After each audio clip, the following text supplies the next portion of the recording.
Hi friends, welcome to my channel. तो ये आपका करंट अफेयर शुरू किया जा रहा है का करंट अफेयर शुरू किया जा रहा है 69th बीपीएससी के लिए स्पेशली।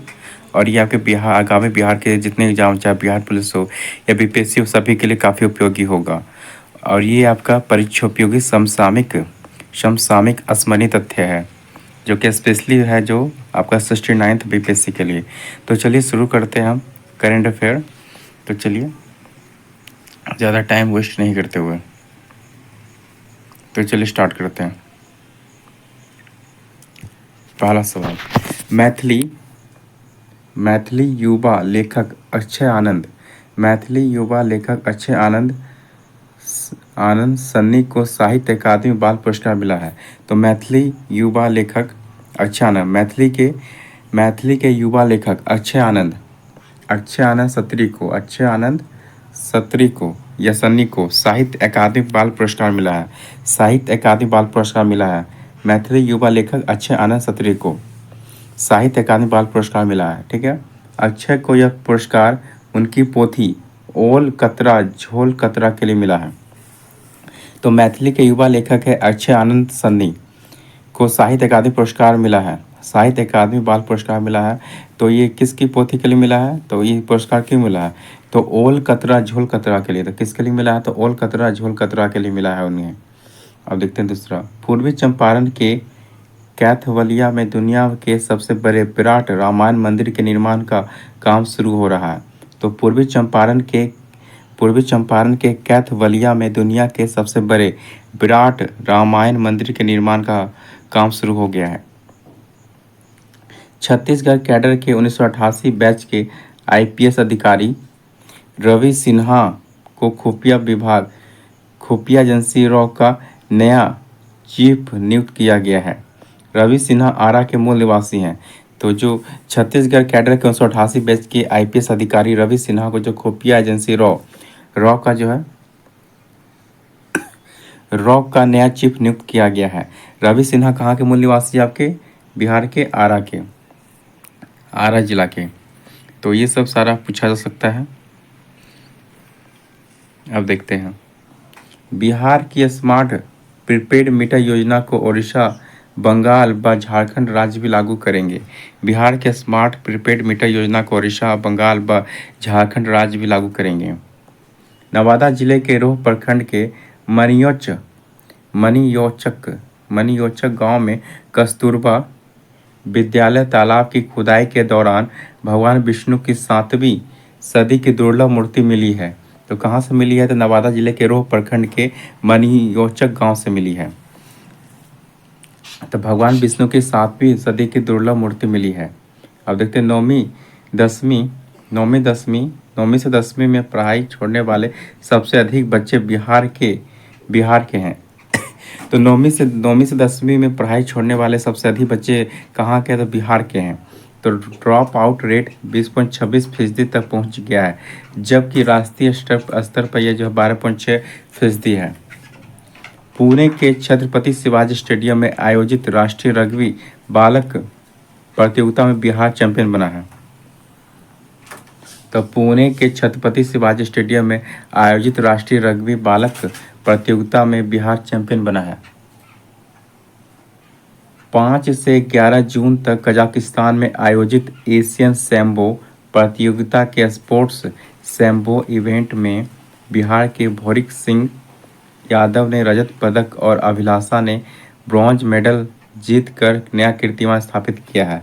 तो 5 से 11 जून तक कजाकिस्तान में आयोजित एशियन सैम्बो प्रतियोगिता के स्पोर्ट्स सैम्बो इवेंट में जो है बिहार के भौरिक सिंह यादव ने जो है क्या जीता? रजत पदक जीता, मतलब सिल्वर मेडल जीता।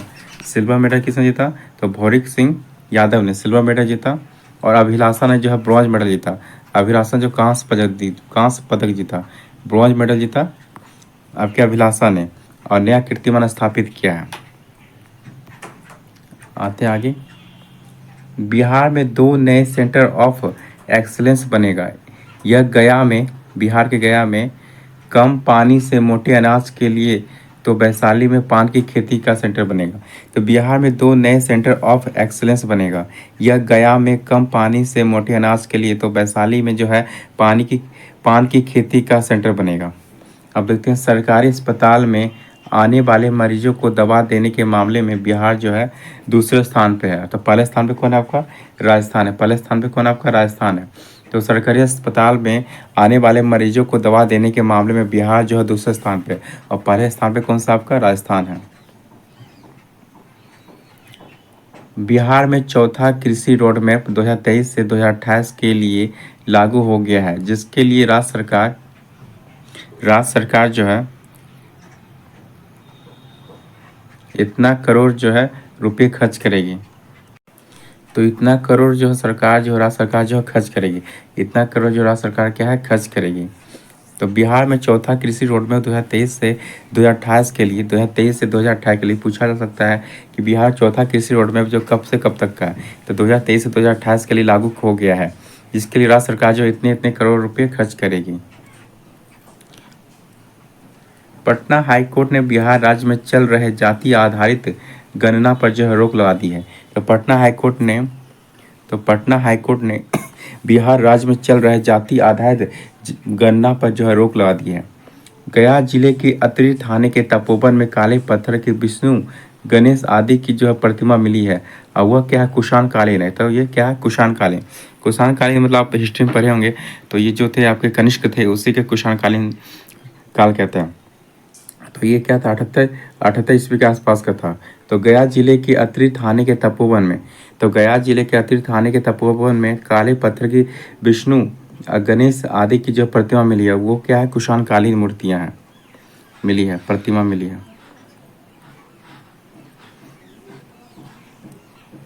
आप देखते हैं बेगूसराय की निर्जला को राष्ट्रीय अंडर 17 कुश्ती में जो है रजत पदक मिला। तो बेगूसराय की निर्जला को जो है राष्ट्रीय अंडर 17 में जो है कुश्ती में जो है रजत पदक मतलब सिल्वर मेडल जो है मिला है। और दरभंगा के चंद्रशेखर को startup innovation in IT sector में बेस्ट अवार्ड मिला है।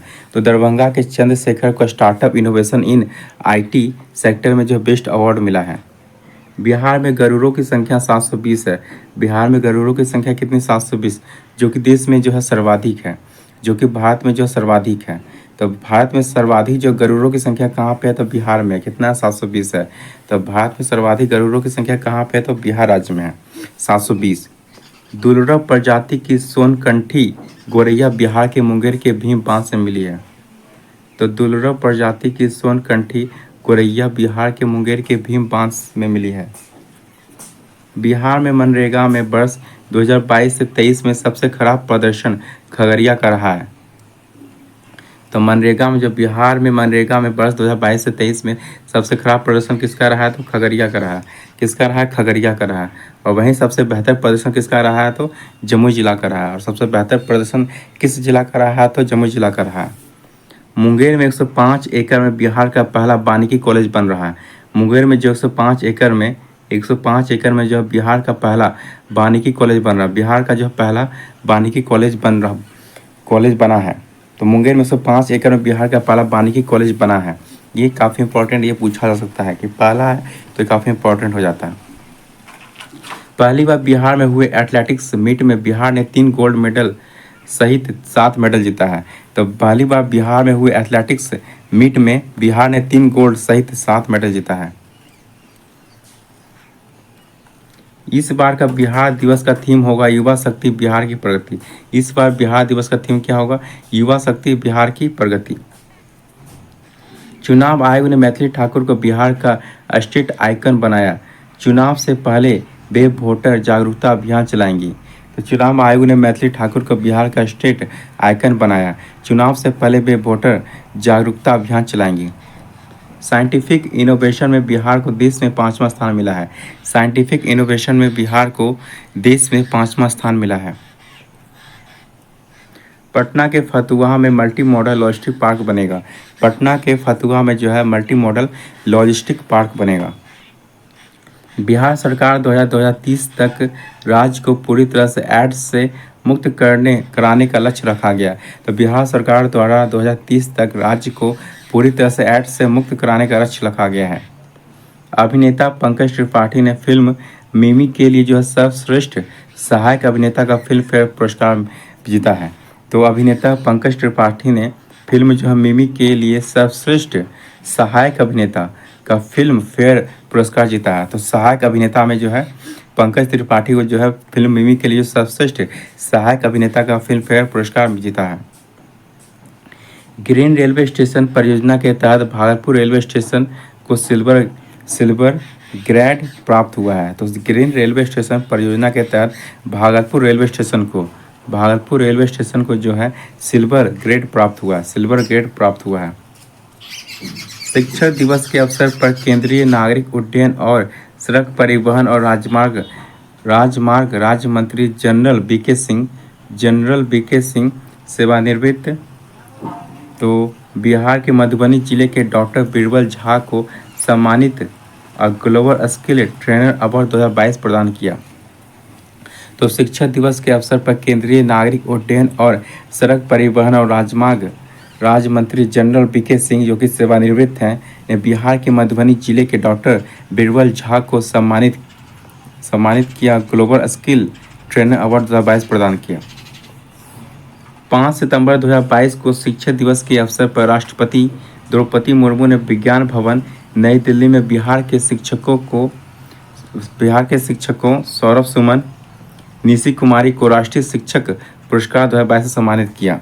तो ये काफ़ी इंपॉर्टेंट है, बिहार से रिलेटेड है, तो आपके बीपीएससी में पूछे जा सकते हैं। ये सब सारे इंपॉर्टेंट है इसमें आपके। तो 5 सितंबर 2022 को शिक्षक दिवस के अवसर पर जो है शिक्षक दिवस आपका कब था? तो 5 सितंबर को। कब था आपका? 5 सितंबर को शिक्षक दिवस पर राष्ट्रपति द्रौपदी मुर्मू ने जो है विज्ञान भवन नई दिल्ली में बिहार के शिक्षकों में कौन? सौरभ सुमन और निशी कुमारी को जो है क्या दिया गया? राष्ट्रीय शिक्षक पुरस्कार 2022 से सम्मानित किया गया। सौरभ सुमन और निशी कुमारी को, ये नाम याद रखिएगा।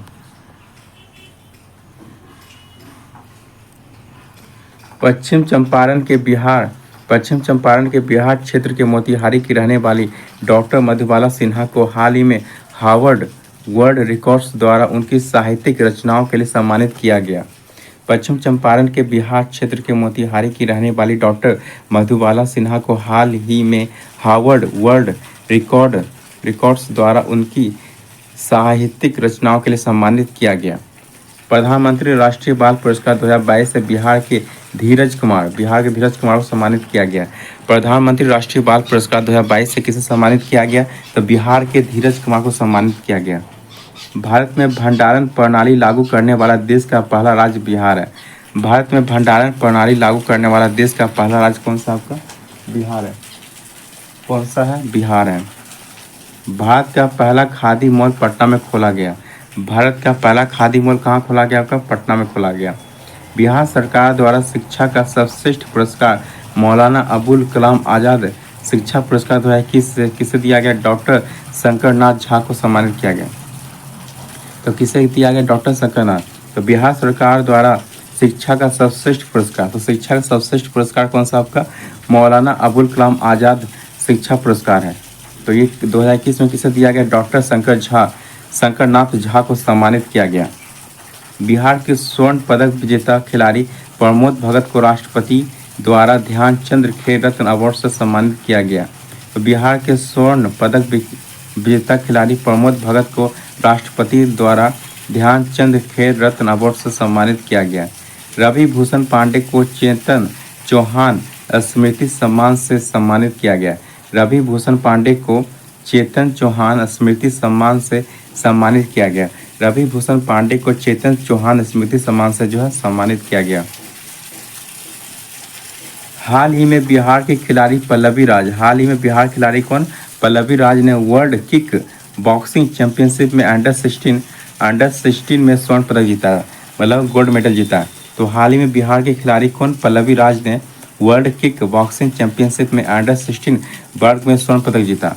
अब बिहार के रोहतास जिले में बटरफ्लाई पार्क बनाया जा रहा है। तो बिहार के जो है रोहतास जिले में जो है कौन सा बटरफ्लाई पार्क जो है बनाया जा रहा है। कैदियों से मिलने के लिए ऑनलाइन बुकिंग कराने वाला बिहार देश का पहला राज्य है। बिहार जो है पहला राज्य है। तो कैदियों से मिलने के लिए जो ऑनलाइन बुकिंग कराने वाला बिहार देश का पहला राज्य बना है। ये काफ़ी इम्पोर्टेंट है। हाल ही में घोषित बिहार का पहला एक्सप्रेसवे पटना से कोलकाता तक बनेगा। हाल ही में घोषित बिहार का पहला एक्सप्रेसवे पटना से कहाँ तक बनेगा? आपका कोलकाता तक बनेगा। बिहार के कैथवलिया में स्थापित होगा विश्व का सबसे बड़ा शिवलिंग। तो बिहार के कैथवलिया में जो स्थापित होगा विश्व का सबसे बड़ा शिवलिंग, इसका उद्घाटन जो 2024 में किया जाएगा। इसका उद्घाटन कब किया जाएगा? 2024 में किया जाएगा। बिहार की प्रसिद्ध युवा लोक गायिका मैथिली ठाकुर को उस्ताद बिस्मिल्लाह खान युवा पुरस्कार दिए जाने की घोषणा की गई। तो बिहार के प्रसिद्ध युवा लोक गायिका मैथिली ठाकुर को उस्ताद बिस्मिल्लाह खान युवा पुरस्कार दिए जाने की घोषणा की गई। उस्ताद बिस्मिल्लाह खान युवा पुरस्कार संगीत नाटक अकादमी द्वारा 40 वर्ष से कम आयु के कलाकारों को दिया जाता है। तो उस्ताद बिस्मिल्लाह खान युवा पुरस्कार संगीत नाटक अकादमी द्वारा 40 वर्ष से कम आयु के कलाकारों को दिया जाता है। बिहार की कलाकार रंजना कुमारी झा को लोक संगीत क्षेत्र में उल्लेखनीय योगदान के लिए संगीत नाटक अकादमी पुरस्कार देने की घोषणा की गई। तो बिहार की कलाकार रंजना कुमारी झा को लोक संगीत क्षेत्र में उल्लेखनीय योगदान के लिए संगीत नाटक अकादमी पुरस्कार की घोषणा की गई देने की। तो स्वच्छता अभियान के बेहतर संचालन के लिए बिहार को द्वितीय पुरस्कार से नवाजा गया। स्वच्छता अभियान के बेहतर संचालन के लिए बिहार को द्वितीय पुरस्कार से नवाजा गया। बिहार का प्रदर्शन देश में कर्नाटक के बाद दूसरे स्थान पर है। तो स्वच्छता अभियान के बेहतर संचालन के लिए बिहार को द्वितीय पुरस्कार से नवाजा गया और बिहार का प्रदर्शन जो है कर्नाटक के बाद दूसरे स्थान पर है। कर्नाटक जो है पहले स्थान पर है। जहानाबाद बिहार का पहला जिला है जहां 100% डिजिटल बैंकिंग है। तो जहानाबाद जो है बिहार का पहला जिला बन गया है जहां 100% जो है डिजिटल बैंकिंग है। 100% क्या है? डिजिटल बैंकिंग है। 88वीं बिहार राज्य एथलेटिक्स चैंपियनशिप में रोहतास चैंपियन बना है। 88वीं बिहार राज्य एथलेटिक्स चैंपियन रोहतास जो चैंपियन बना है। बिहार का पहला पेटेंट सेल पटना तारामंडल खुलेगा। बिहार का पहला पेटेंट सेल पटना के तारामंडल में खुलेगा। मुख्यमंत्री नीतीश कुमार ने राजवर्धन आजाद द्वारा रचित पुस्तक सोने का हाथ का विमोचन किया। तो मुख्यमंत्री नीतीश कुमार ने राजवर्धन आजाद द्वारा रचित पुस्तक सोने का हाथ का विमोचन किया। सोने का हाथ पुस्तक एक चिकित्सक की दिनचर्या से निकली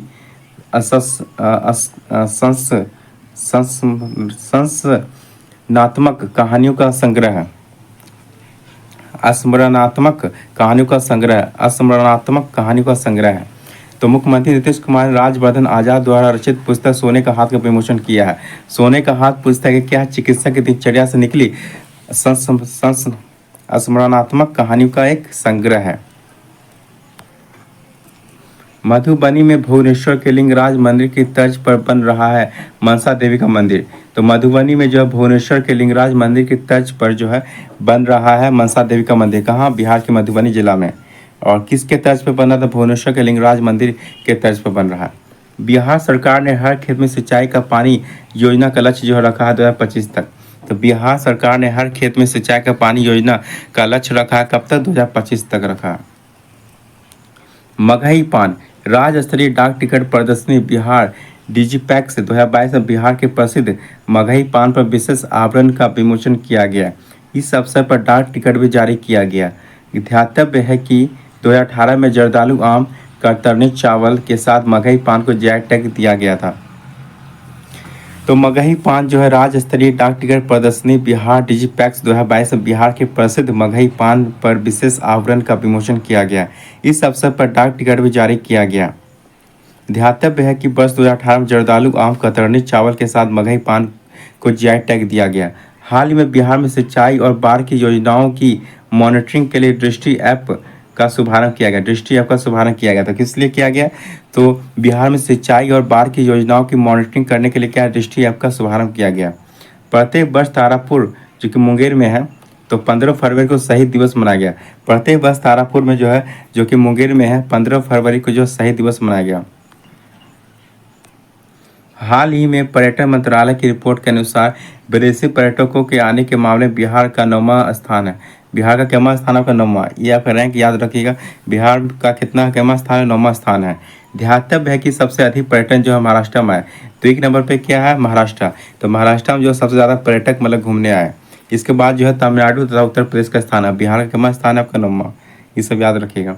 बिहार राज्य में अब नई इमरजेंसी सेवा के तहत सभी आपातकालीन सुविधाएं अब एक ही नंबर पर उपलब्ध होगी। यानी मेडिकल, पुलिस, आपदा और अग्निशमन जैसे तीनों आपातकालीन सेवाओं को एकीकृत करके एक ही नंबर बनाया गया। 112 मतलब 112 पर शुरू किया गया था। एक ही नंबर 112। 112 डायल करने पर जो इमरजेंसी सेवा के तहत जो सभी आपातकालीन सुविधाएं मिलेगी, जैसे मेडिकल, पुलिस, आपदा और अग्निशमन जैसे तीनों आपातकालीन सेवाओं का एक ही नंबर आपका 112। 22 मार्च 2022 को आयोजित होने वाले बिहार दिवस की थीम क्या थी? आपके जल जीवन हरियाली। क्या थी? जल जीवन हरियाली। तो 22 मार्च 2022 को आयोजित होने वाले बिहार दिवस की थीम क्या थी? जल जीवन हरियाली। महिला स्वाभिमान विशेष सशस्त्र पुलिस बल कैंप कार्यालय का निर्माण किया गया, वाल्मीकि नगर में किया गया। तो महिला स्वाभिमान विशेष सशस्त्र पुलिस बल कैंप कार्यालय का निर्माण कहाँ किया गया? वाल्मीकि नगर में किया गया। पर्यटन मंत्रालय ने देश के पुनौरा धाम को पर्यटन मंत्रालय ने बिहार प्रदेश के पुनौरा धाम को रामायण सर्किट में शामिल किया गया। यह किस जिले में? आपका बिहार के सीतामढ़ी जिले में है।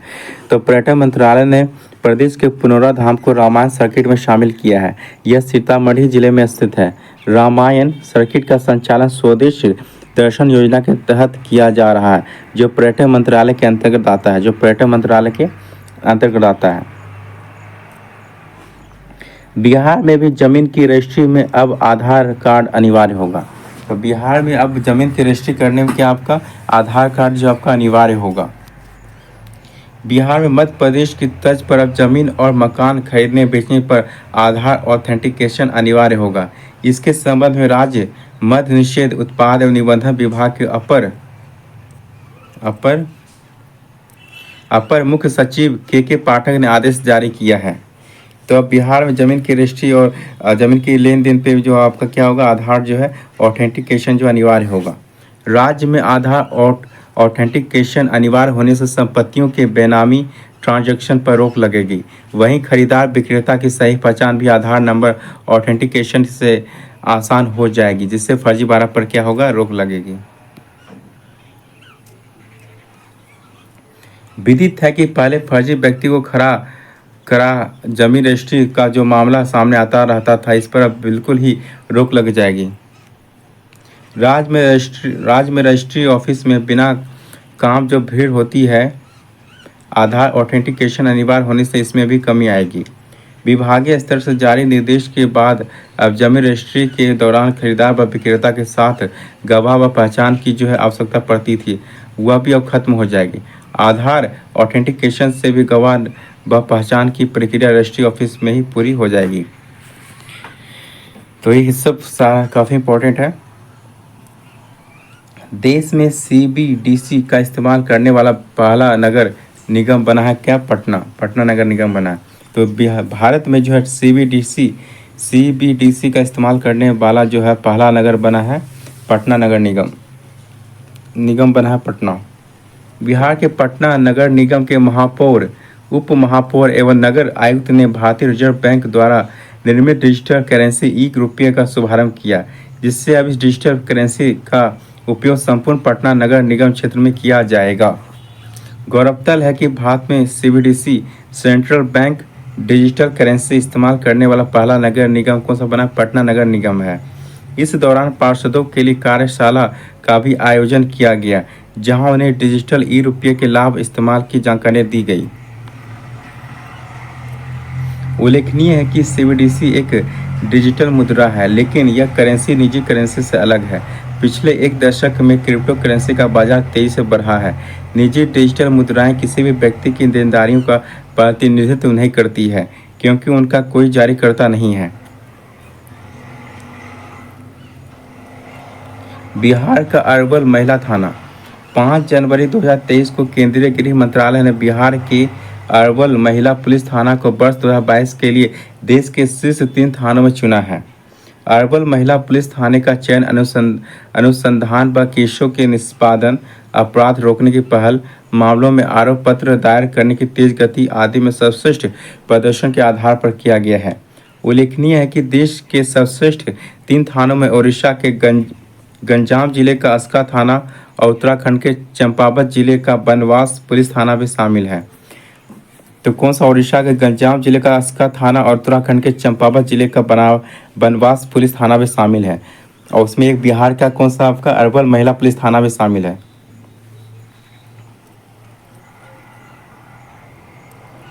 पीके शाही बने बिहार के नए महाधिवक्ता। पीके शाही बने बिहार के नए महाधिवक्ता। तो महाधिवक्ता का पद कितना आर्टिकल में? आर्टिकल 165 में। आर्टिकल कितना में आपका? 165 महाधिवक्ता।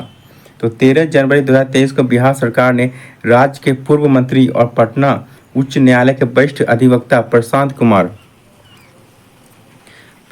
कुमार शाही को राज्य का नया महाधिवक्ता नियुक्त किया गया। तो बिहार का नया महाधिवक्ता किसे नियुक्त किया गया? आपका प्रशांत कुमार शाही को। एडवोकेट प्रशांत कुमार शाही पूर्व में भी बिहार के महाधिवक्ता रह चुके हैं। वर्ष 2005 से 2010 तक वे राज्य के महाधिवक्ता रह चुके हैं।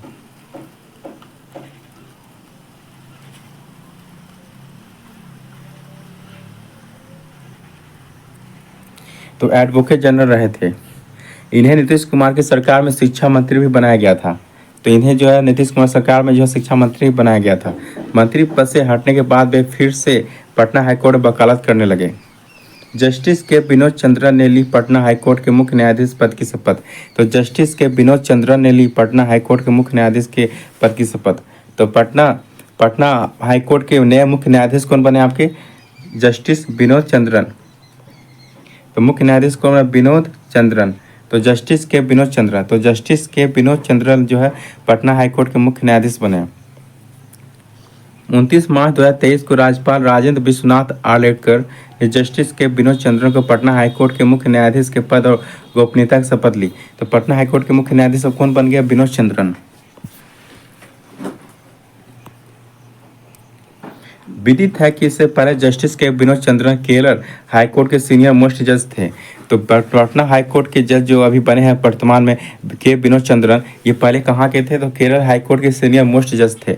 पूर्व मुख्य न्यायाधीश जस्टिस संजय करोल के प्रमोशन के बाद उन्हें पटना हाईकोर्ट का चीफ जस्टिस बनाया गया।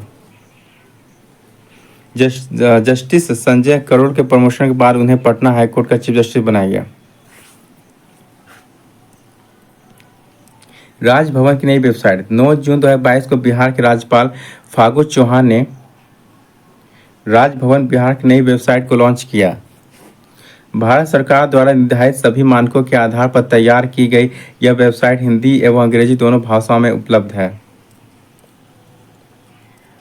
इस वेबसाइट पर महामहिम राज्यपाल से संबंधित सूचनाएं, तिथिवार, उनके भाषण एवं संदेश तथा फोटो गैलरी में विभिन्न कार्यक्रमों के चित्र उपलब्ध हैं।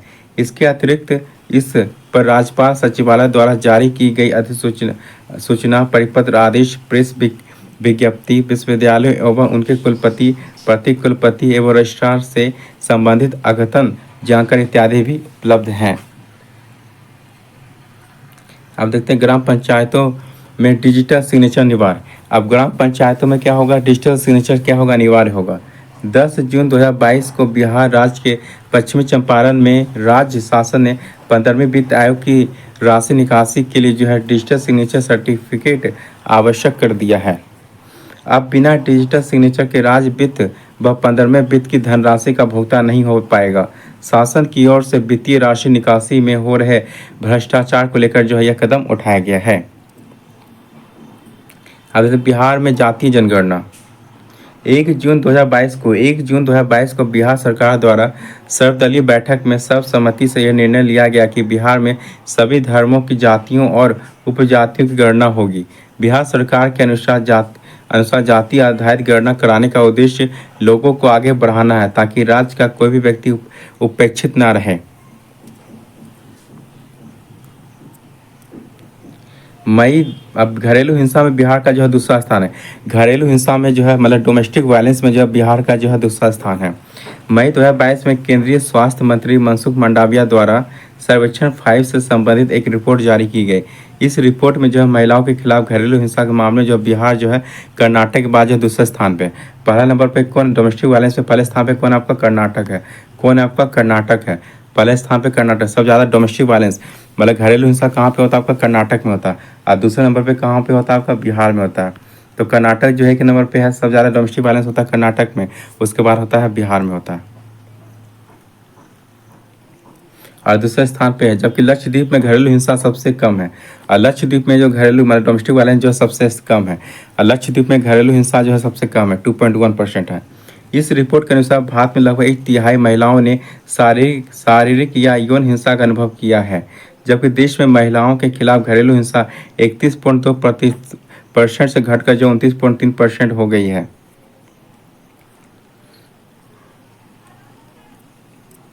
बिहार में लागू होगी ई विधान प्रणाली। मई 2022 में बिहार विधानसभा की लोक उपक्रम समिति के सभापति हरि नारायण सिंह ने शिमला स्थित हिमाचल प्रदेश विधानसभा में स्थापित ई विधान प्रणाली का जायजा लेने के बाद कही है कि ई विधान प्रणाली को बिहार विधानसभा में भी लागू किया जाएगा।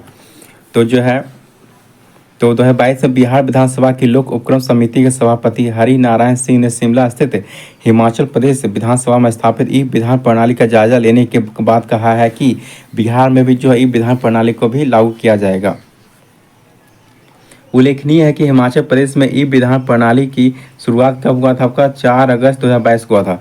हिमाचल प्रदेश में ई विधान प्रणाली की शुरुआत कब हुआ था, 4 अगस्त 2014 को हुआ था, जिससे राज्य को प्रत्येक वर्ष 15 करोड़ रुपये की बचत हो रही है।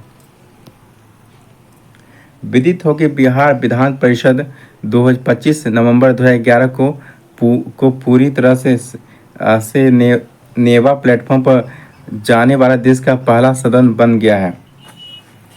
बिहार विधान परिषद 25 नवंबर 2021 को पूरी तरह से नेवा प्लेटफॉर्म पर जाने वाला देश का पहला सदन बन गया है, जिसके अंतर्गत पेपरलेस मोड में नेवा प्लेटफॉर्म पर शीतकालीन सत्र 2021 का आयोजन किया गया। इसमें नेवा प्लेटफॉर्म पर जो शीतकालीन सत्र 2021 का आयोजन किया गया। शराब पीते हुए पकड़े जाने पर आर्थिक दंड। अप्रैल 2022 में बिहार सरकार ने अधिसूचना जारी की है कि यदि कोई बिहार में शराब पीते पकड़ा जाएगा तो उस पर आर्थिक दंड लगाया जाएगा। आर्थिक मतलब पैसे का जो है दंड लगाया जाएगा। विदित हो कि पहली बार पकड़े जाने पर यह जो है दंड कितना 2,000 से 5,000 रुपये या 1 माह के कारावास के रूप में होगा। यदि दोषी यह अपराध दोहराता है तो उसे 1 वर्ष के लिए कारावास में भेज दिया जाएगा। विदित हो कि बिहार में 1 अप्रैल 2016 से शराब पूर्ण प्रतिबंध लगा दिया गया था। तो 1 अप्रैल 2016 से जो शराब जो है बिहार में प्रतिबंध लगा दिया गया था। अब देखते हैं बिहार देश का पहला महिला कमांडो तैयार करने वाला राज्य बना है। बिहार देश का पहला महिला कमांडो तैयार करने वाला राज्य। बिहार देश का ऐसा पहला राज्य बन गया है जहां पर महिला कमांडो की फौज तैयार की गई है। महाराष्ट्र से ट्रेनिंग पूरी करने वाली इस महिला कमांडो टीम को चुनौतियों का सामना करने के लिए विशेष तौर पर गठित एजेंसियों में तैनात किया जाएगा। महिला कमांडो को आतंकियों नक्सलियों से मुकाबला करने के साथ ही BPIP सुरक्षा, जिसमें मुख्यमंत्री नीतीश कुमार की सुरक्षा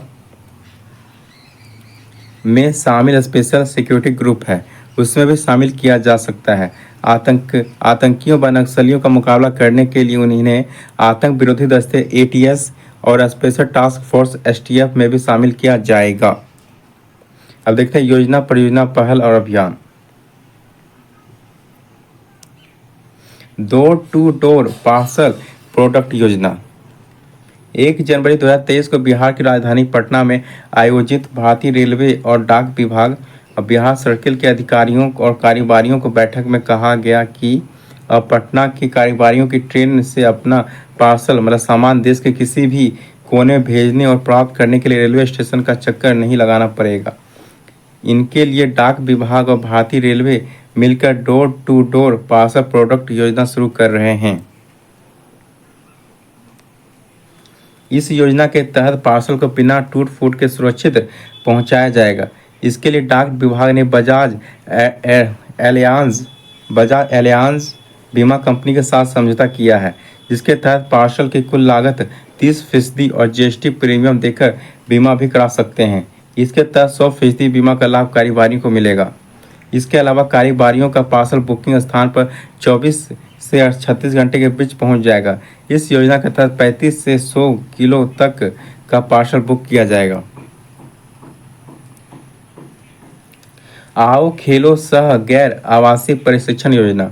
बिहार में आओ खेलो सह गैर आवासीय प्रशिक्षण योजना के तहत सभी जिला मुख्यालय में आउटडोर खेल परिसर यानी स्टेडियम विकसित किए जा रहे हैं। आओ खेलो सह गैर आवासीय प्रशिक्षण योजना के तहत 14 खेलों में ट्रेनिंग देने की व्यवस्था की जा रही है।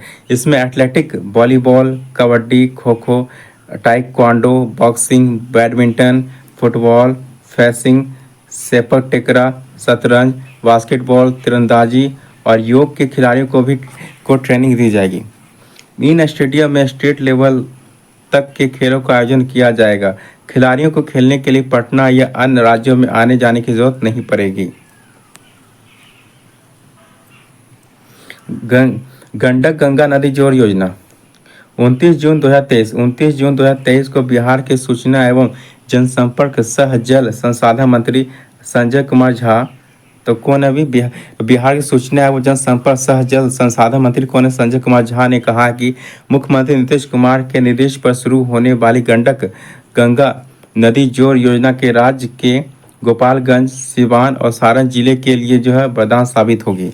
तो गंडक गंगा नदी जोड़ योजना जो है गंडक गंगा नदी जोड़ योजना से जो है आपका गोपालगंज, सिवान और सारण जिले के लिए जो है वरदान साबित होगा। इस योजना में गोपालगंज जिले के हीरा पाकर के पास गंडक नदी से शुरू कर सारण जिले के हासिलपुर के पास गंगा नदी तक कुल 170 किलोमीटर लंबे लिंक चैनल का निर्माण होगा। इसमें सेक्शनिंग और खुदाई के कार्य शामिल होंगे। इसमें सेक्शनिंग और खुदाई काम शामिल होगा। इस नदी जोड़ योजना से गोपालगंज जिले के मांझा, बरौली, सिवान जिले के बरहरिया, गोरिया कोठी, महाराजगंज और दरोंदा और सारण जिले के जो है दिघवारा, सोनपुर, खैरा, नगरा और बनियारपुर जो है लाभान्वित होंगे।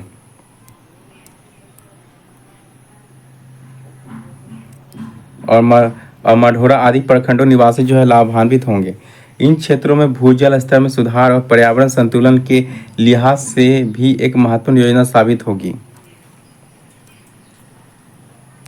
एंटी फाइलेरिया अभियान हाल ही में पटना समेत संपूर्ण बिहार में राज्य के स्वास्थ्य विभाग ने फाइलेरिया मतलब हाथी पांव जो कि गोलकृमि कारण होता है, जो बुचैया नामक गोलकृमि कारण होता है, को जड़ से समाप्त करने के लिए जो एंटी फाइलेरिया अभियान की शुरुआत की गई। इस अभियान के अंतर्गत पूरे बिहार में 2,22,85,279 लोगों को फाइलेरिया रोधी दवा की खुराक देने का लक्ष्य बनाया गया है। इसके साथ ही मलेरिया और कालाजार संचार परिसर भी जल्द ही शुरू किए जाएंगे। उल्लेखनीय है कि लसिका फाइलेरिया उष्णकटिबंधीय रोगों में सबसे प्रचलित है, लेकिन सबसे उपेक्षित बीमारियों में से एक है, जो इंसान को दुर्बल बनाने के साथ गंभीर रूप से आर्थिक और सामाजिक नुकसान पहुंचाती है। यह एक मच्छर जनित बीमारी है। गंगा जल आपूर्ति योजना 27 नवंबर 2022 को बिहार के मुख्यमंत्री नीतीश कुमार ने राजगीर में गंगा जल आपूर्ति योजना का लोकार्पण किया है। तो 27 नवंबर 2022 को बिहार के मुख्यमंत्री नीतीश कुमार ने राजगीर में गंगा जल आपूर्ति योजना का क्या किया है? लोकार्पण किया है। दूरगामी अभियान जल जीवन हरियाली के तहत गंगा नदी के अधिशेष जल को दक्षिण बिहार के जल संकट वाले शहरों तक ले जाकर पेयजल के रूप में उपयोग करने की यह मुख्यमंत्री की परिकल्पना है। उनकी अध्यक्षता में दिसंबर 2019 में गया में हुई कैबिनेट की विशेष बैठक में गंगा जल आपूर्ति योजना को जो मंजूरी दी गई थी। गंगा जल पाइपलाइन के जरिए 151 किलोमीटर सफर तय करके राजगीर, गया, बोधगया के जलाशय में पहुंचा है, जहां से यह शोधित होकर शुद्ध पेयजल लोगों तक जो है पहुंचाया जाएगा। मुख्यमंत्री डिजिटल हेल्थ योजना 31 अक्टूबर 2022 को बिहार में पहली बार मुख्यमंत्री डिजिटल हेल्थ योजना का शुभारंभ किया गया। यह देश में अपनी तरह की पहली योजना है। मुख्यमंत्री द्वारा प्रारंभ किए गए इस योजना की सहायता से अब डिजिटल हेल्थ ऐप बताने में सक्षम होगा कि हॉस्पिटल में जो है डॉक्टर और बेड है या नहीं। तो मुख्यमंत्री डिजिटल हेल्थ योजना शुरू किया गया है। इससे पता चलेगा कि हॉस्पिटल में डॉक्टर या बेड है या नहीं। इस योजना के तहत विकसित किए गए ऐप से आम लोगों को डिजिटल मोड में अस्पताल से जुड़ी व्यवस्थाओं की जानकारी मिल सकेगी, जैसे डॉक्टरों में से अपॉइंटमेंट लेना, अस्पताल में उपलब्ध चिकित्सीय और सरकार द्वारा आमजनों को अस्पताल द्वारा दी जाने वाली दवा इत्यादि सारा कि आपका ऑनलाइन आपको जानकारी मिल जाएगी। कोसी मेची लिंक परियोजना 25 मई 2022 को कोसी मेची राज्य लिंक परियोजना के लिए केंद्र सरकार और बिहार सरकार के संबंधित विभागों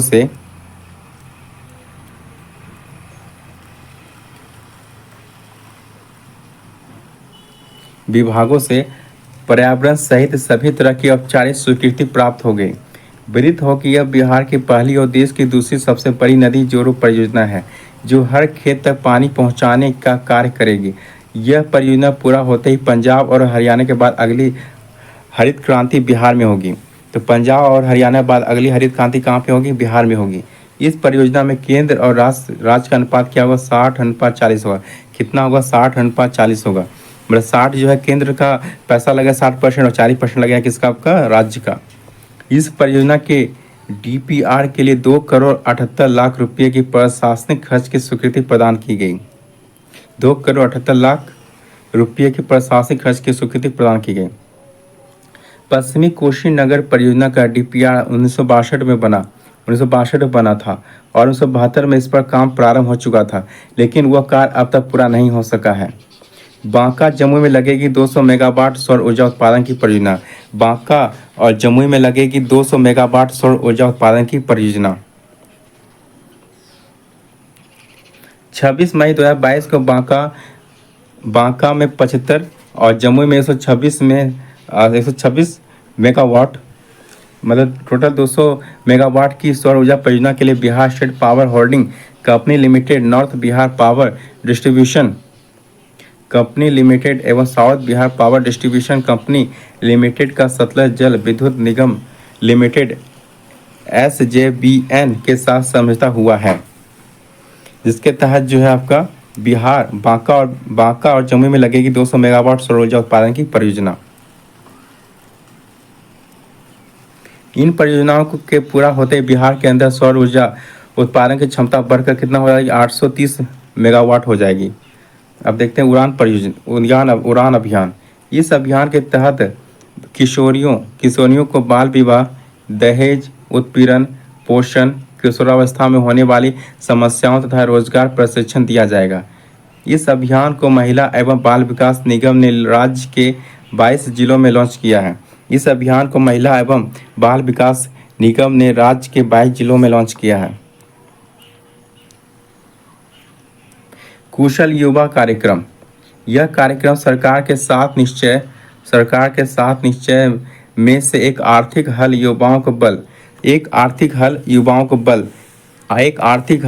बल के तहत श्रम संसाधन विभाग द्वारा चलाया जा रहा है। इसके तहत हिंदी व अंग्रेजी सुनने व समझने, लिखने पढ़ने का प्रशिक्षण दिया जा रहा है। साथ ही संवाद कौशल व कंप्यूटर का बुनियादी ज्ञान भी दिया जा रहा है कुशल युवा कार्यक्रम के तहत। इसमें पहला स्थान किसका है? बेगूसराय का, तथा दूसरा स्थान किसका है? लखीसराय जिला का। पहला स्थान किसका है? बेगूसराय जिला का। दूसरा स्थान किसका है? लखीसराय जिला का कुशल युवा कार्यक्रम का। आप देखते हैं जीविका दीदियों के लिए रूरल मार्ट खोले जाने की योजना। इस योजना के तहत हर प्रखंड में राशन की दुकान चला रही है। जीविका कार्यकर्ता को कम कीमत पर गुणवत्ता युक्त सामग्री प्रदान की जाएगी। जीविका दीदियों के लिए रूरल मार्ट खोलने जाने की योजना के तहत जीविका दीदियों के लिए तहत किशोरी सशक्तिकरण योजना 1,000 करोड़ रुपए की लागत से महिला एवं बाल विकास निगम द्वारा किशोरी सशक्तिकरण योजना प्रस्तावित की गई, जो ब्लॉक एवं पंचायत स्तर पर टास्क फोर्स का गठन किया गया। योजना के तहत किशोरियों से जुड़ी योजनाएं जैसे schooling, health centre, skill development centre आदि को इस योजना से जोड़कर ब्लॉक एवं पंचायत स्तर पर चलाया जाएगा।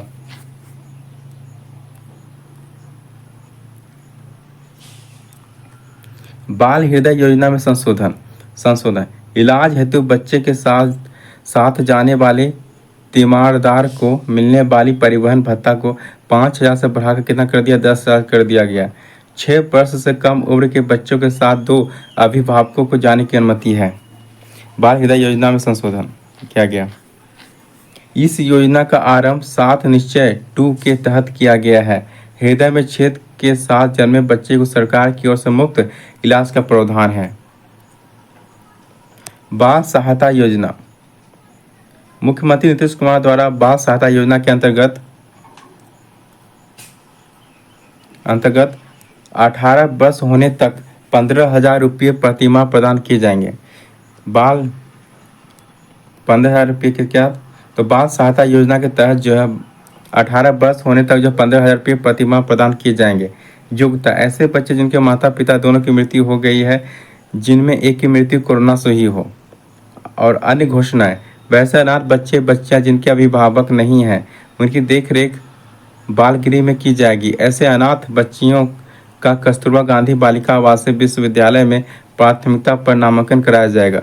योजना का भुगतान प्रधानमंत्री केयर फंड्स के तहत अदा की जाएगी। मुख्यमंत्री युवा उद्यमी योजना और मुख्यमंत्री महिला उद्यमी योजना। उद्देश्य, बिहार में बेरोजगार युवाओं को स्वरोजगार और स्टार्टअप के लिए। योजना के तहत नया उद्यम लगाने के लिए कुल 10 लाख रुपये तक की मदद का प्रावधान है। मुख्यमंत्री युवा उद्यमी योजना और मुख्यमंत्री महिला उद्यमी योजना। 10 लाख में नए उद्यम के लिए 5 लाख अनुदान और शेष बिना ब्याज का कर्ज दिया जाएगा। और 10 लाख में जो 5 लाख जो माफ़ कर दिया जाएगा सब्सिडी के तहत, सब्सिडी मतलब दिया है 5 लाख का सब्सिडी, और उसमें जो ब्याज मतलब आपका इंटरेस्ट जो है नहीं लिया जाएगा। और 1% ब्याज के साथ जो 84 किस्तों की ऋण अदा की जाए, शेष बिना ब्याज का कर्ज होगा। और 1% ब्याज के साथ जो है 84 किस्तों की ऋण अदायगी होगी। अर्थव्यवस्था रेटेड देखते हैं। बिहार में 793.97 करोड़ रुपये के 67 निवेश प्रस्तावों को मिली पहली मंजूरी। 25 मई 2023 को बिहार विकास आयुक्त विवेक कुमार सिंह की अध्यक्षता में आयोजित राज्य निवेश प्रोत्साहन परिषद की 47वीं बैठक में 2 करोड़ रुपये से अधिक 67 प्रस्तावों को प्रथम स्टेज की हरी झंडी दी गई। इनमें 793.97 करोड़ रुपये के निवेश प्रस्तावित किए गए हैं। उद्योग विभाग की तरफ से जारी की गई आधिकारिक जानकारी के मुताबिक सर्वाधिक 18 प्रस्ताव खाद्य प्रसंस्करण के क्षेत्र में है। इसमें कुल निवेश 435 करोड़ रुपये से अधिक के प्रस्तावित हैं।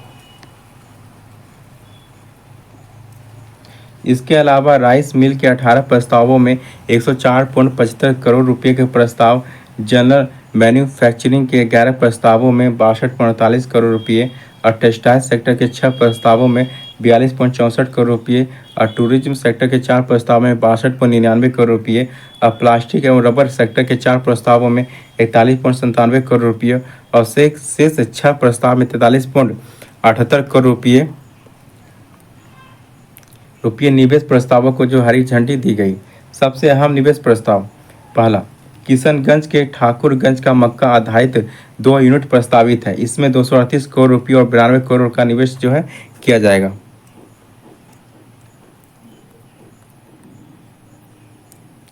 दूसरा क्या, मुजफ्फरपुर में अमूल मिल्क प्रोसेसिंग यूनिट में 25.57 करोड़ रुपये जो है निवेश प्रस्तावित है। तीसरा जो गया में टेक्सटाइल यूनिट में 36.88 करोड़ रुपये का निवेश जो प्रस्तावित है। चौथा, मोतिहारी में रिस्टार्ट एंड होटल में 38.27 करोड़ रुपये जो है का निवेश प्रस्तावित है।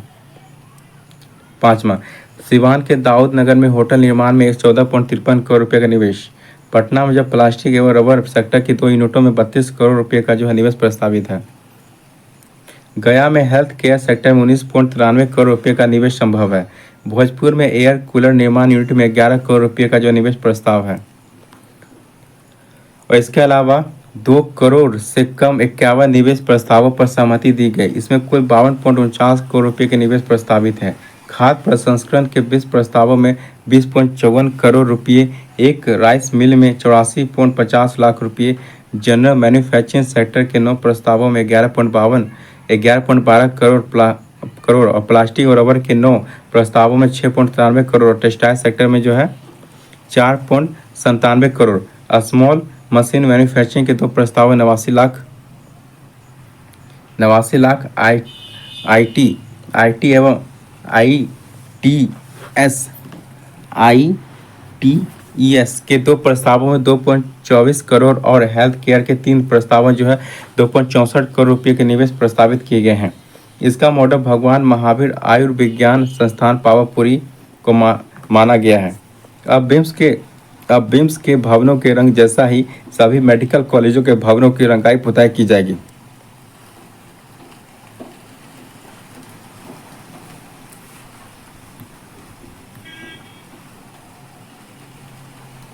रंगाई पुताई जो है की जाएगी। गौरतलब है कि इसके पहले मिशन 60 डे के तहत राज्य के सभी जिला अस्पतालों को भी एक तरह के रंग में रंगने का आदेश दिया गया था।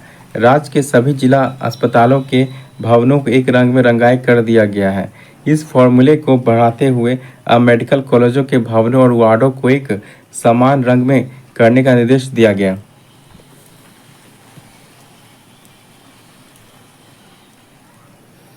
इसी प्रकार सभी मेडिकल कॉलेज अस्पतालों को निर्देश दिया गया है कि पुराने भवनों को जिनका उपयोग नहीं किया जा सकता है उनकी पहचान कर ली जाए। साथ ही वैसे भवनों को BMSICL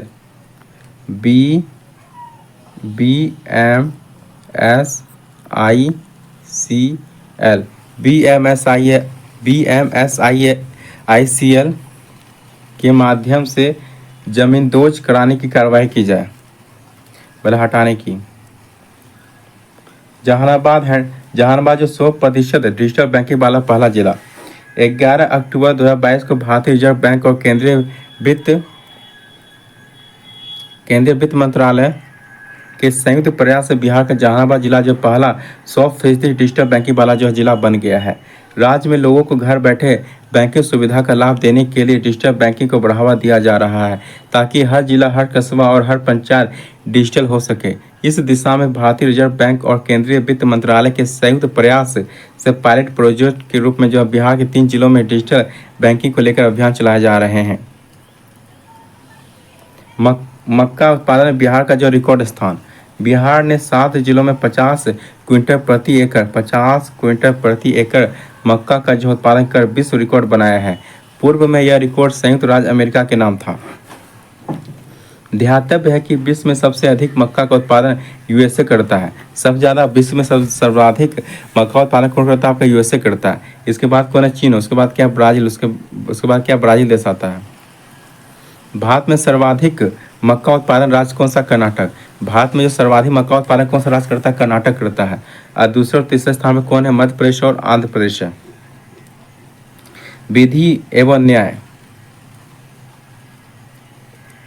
बिहार में लागू हुआ फार्मेसी प्रैक्टिस रेगुलेशन 15 मार्च 2023 को बिहार राज्य फार्मेसी काउंसिल के नवनिर्वाचित सदस्य अर्जेश राज श्रीवास्तव ने कहा। तो फार्मेसी काउंसिल के नवनिर्वाचित सदस्य अर्जेश राज श्रीवास्तव ने कहा है कि देश के अन्य राज्यों की तरह बिहार में भी फार्मेसी प्रैक्टिस जो है रेगुलेशन 2015 लागू हो गया। फार्मेसी प्रैक्टिस रेगुलेशन को लागू करने वाला बिहार देश का चौथा राज्य बन गया है। बिहार जो देश का चौथा राज्य बन गया है, फार्मेसी प्रैक्टिस रेगुलेशन को लागू करने वाला बिहार जो है भारत का चौथा राज्य बन गया है। इसके लागू होते ही अब बिहार में फार्मा क्लिनिक खुलने का भी रास्ता साफ हो गया है। इस क्लिनिक के खुलने से दवाखाने में विक्रेता दवाओं की जानकारी देने पर शुल्क जो है वसूल सकेंगे। विदित है कि स्वास्थ्य विभाग की ओर से हाल ही में फार्मेसी प्रैक्टिस रेगुलेशन 2015 और संशोधन 2021 के सभी प्रावधानों का अनुपालन सुनिश्चित करने का आदेश जारी किया गया है। यह कानून अभी देश के 3 राज्यों केरल, कर्नाटक और दिल्ली में लागू है। और चौथा कहाँ पे लागू होगा? बिहार में। तो ये नियम, ये जो है कानून कहाँ पे लागू? केरल में है, कर्नाटक में है और दिल्ली में है। और चौथा कौन सा हो जाएगा आपका? बिहार।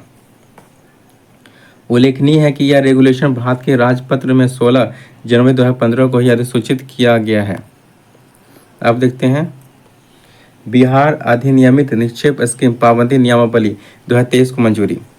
हाल ही में बिहार मंत्रिपरिषद की बैठक में बिहार अधिनियमित निक्षेप स्कीम पाबंदी नियमावली 2023 को मंजूरी प्रदान की। मंजूरी प्रदान की गई। इस नीति के तहत बिहार में काम करने वाले चिटफंड कंपनियों की जांच और उन पर कार्रवाई करने का अधिकार राज्य सरकार को मिल गया है। राज्य की आम जनता और जमाकर्ताओं से अवैध जमा योजनाओं के माध्यम से धन जमा कराने पर ऐसी कंपनियों पर कार्रवाई करने के लिए राज्य सरकार ही सक्षम प्राधिकार बन गई है। बिहार में लोहार जाति से छीना अनुसूचित जनजाति दर्जा। तो बिहार में लोहार जनजाति से जो है छीना क्या? अनुसूचित जनजाति।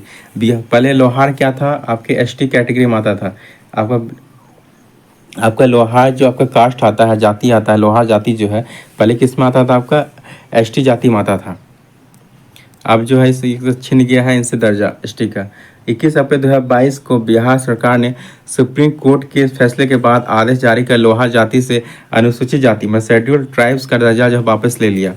विदित हो कि बिहार सरकार द्वारा लोहार जाति को वर्ष 2016 में अत्यंत पिछड़ा वर्ग की श्रेणी से हटाकर किसमें कर दिया गया था? एसटी में। तो अत्यंत पिछड़ा वर्ग मतलब आपका ओबीसी से जो है आपका ईबीसी से हटाकर क्या कर दिया गया था? आपका एसटी कर दिया गया था 2016 में लोहार जाति को। अब फिर जो उनसे एसटी का दर्जा जो है छीन लिया गया। अब प्रदेश सरकार के इस फैसले को सुप्रीम कोर्ट ने चुनौती दी है। सर्वोच्च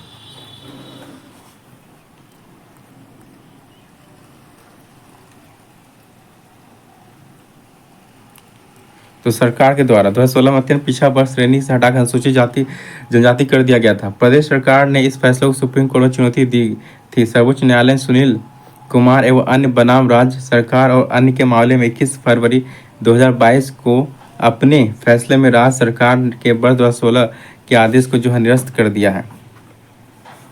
तो प्रदेश सरकार के इस फैसले को सुप्रीम कोर्ट में चुनौती दी गई थी। सर्वोच्च न्यायालय ने सुनील कुमार एवं अन्य बनाम राज्य सरकार और अन्य के मामले में 21 फरवरी 2022 को अपने फैसले में राज्य सरकार के वर्ष 2016 के आदेश को जो है निरस्त कर दिया गया। अब देखते हैं अधोसंरचना, परिवहन एवं ऊर्जा। बेगूसराय के 2 रेलवे स्टेशनों का होगा आधुनिकीकरण। बेगूसराय के 2 रेलवे स्टेशनों का क्या होगा? आधुनिकीकरण। 2 जनवरी 2023 को रेल मंत्रालय ने स्टेशनों के आधुनिकीकरण के लिए अमृत भारत स्टेशन योजना नाम से एक नई नीति तैयार की है, जिसमें सोनपुर मंडल द्वारा चयनित 15 स्टेशनों की सूची में बिहार के बेगूसराय के 2 स्टेशन को जो है शामिल किया गया है। बेगूसराय के 2 रेलवे स्टेशन क्या होंगे? अब आधुनिकीकरण होंगे। तो अमृत भारत स्टेशन योजना के तहत, ये किस योजना के तहत होगा? आपका अमृत भारत योजना स्टेशन योजना के तहत जो बिहार के बरौनी कटिहार रेलखंड में पर स्थित लखमिनिया एवं साहेबपुर कमाल स्टेशन को अमृत भारत स्टेशन योजना के तहत जो विकसित किया जाएगा, जिन्हें विभिन्न प्रकार की उच्च क्षमता वाली नए सुविधाओं की उपलब्धता के साथ साथ पहले से मौजूद सुविधाओं को भी जो है उन्नत किया जाएगा।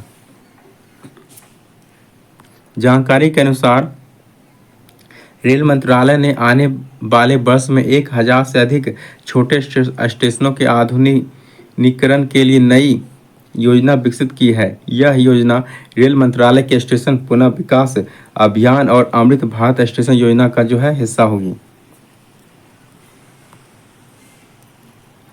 विश्व स्तरीय बनेगा बिहार का मुजफ्फरपुर रेलवे स्टेशन जंक्शन।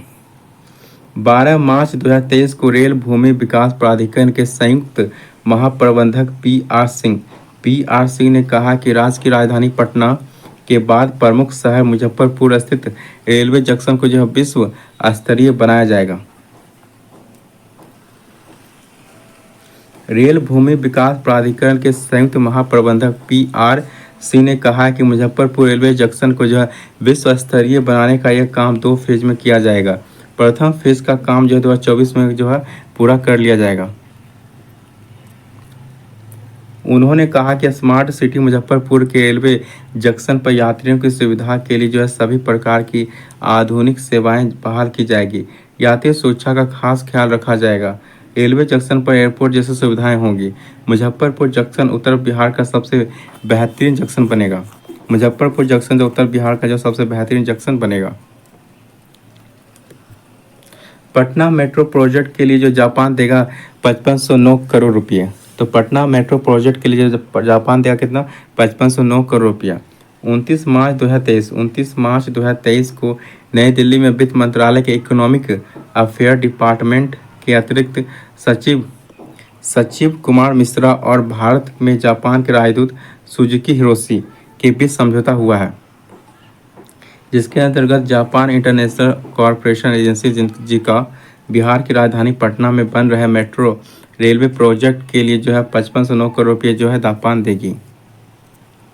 गौरतलब है कि पटना मेट्रो रेल विकास पीएमआरसी के प्रबंध निदेशक अरुणीश चावला आईएएस और शहरी विकास और आवास विभाग यूडीएचडी के अतिरिक्त मुख्य सचिव एसीएस के साथ यह जो समझौता ज्ञापन पर जो है हस्ताक्षर किया गया।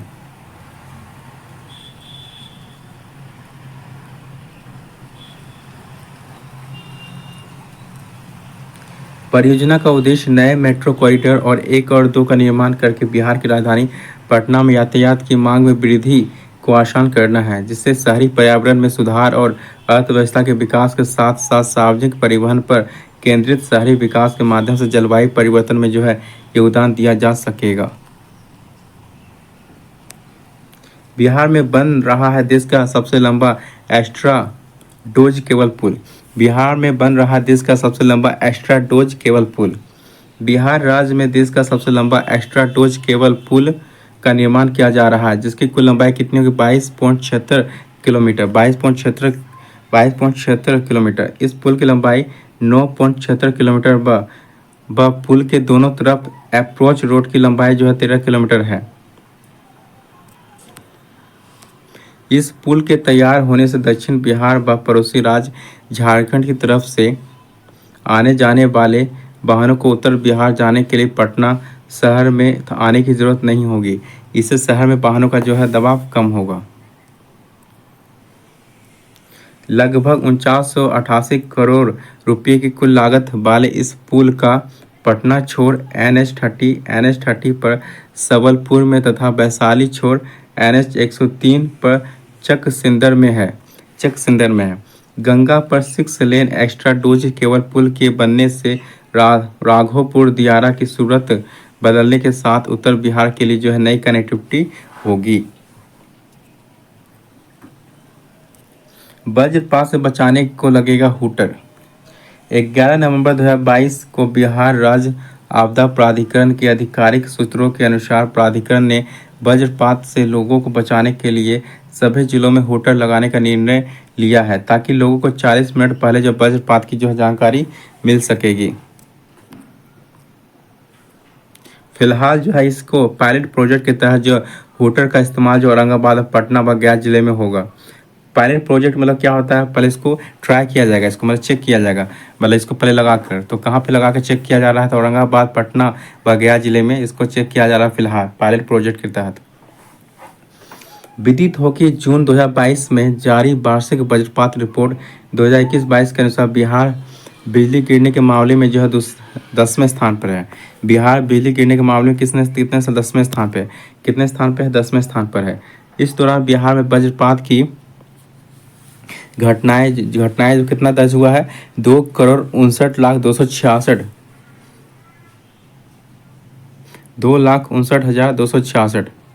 2,59,266 घटनाएं जो दर्ज हुई, 2,59,266 घटनाएं जो दर्ज हुई, जो 2020-21 की तुलना में जो है 23% कम है। 2020-21 तुलना में 23% कम है। इससे पहले 2018 में पूरे देश में वज्रपात से 3,000 लोगों की मृत्यु हुई थी, जिनसे 203 लोग बिहार के थे। वहीं 2019 में वज्रपात से मरने वालों की संख्या कितनी थी, 2021 थे। देश का सबसे बड़ा रबर डैम। 8 सितंबर 2022 को बिहार के मुख्यमंत्री नीतीश कुमार ने गया जिले में फाल्गु नदी पर निर्मित बिहार के पहले और देश के सबसे लंबे रबर डैम गयाजी डैम का जो उद्घाटन किया है? गयाजी गयाजी डैम का जो है उद्घाटन किया है।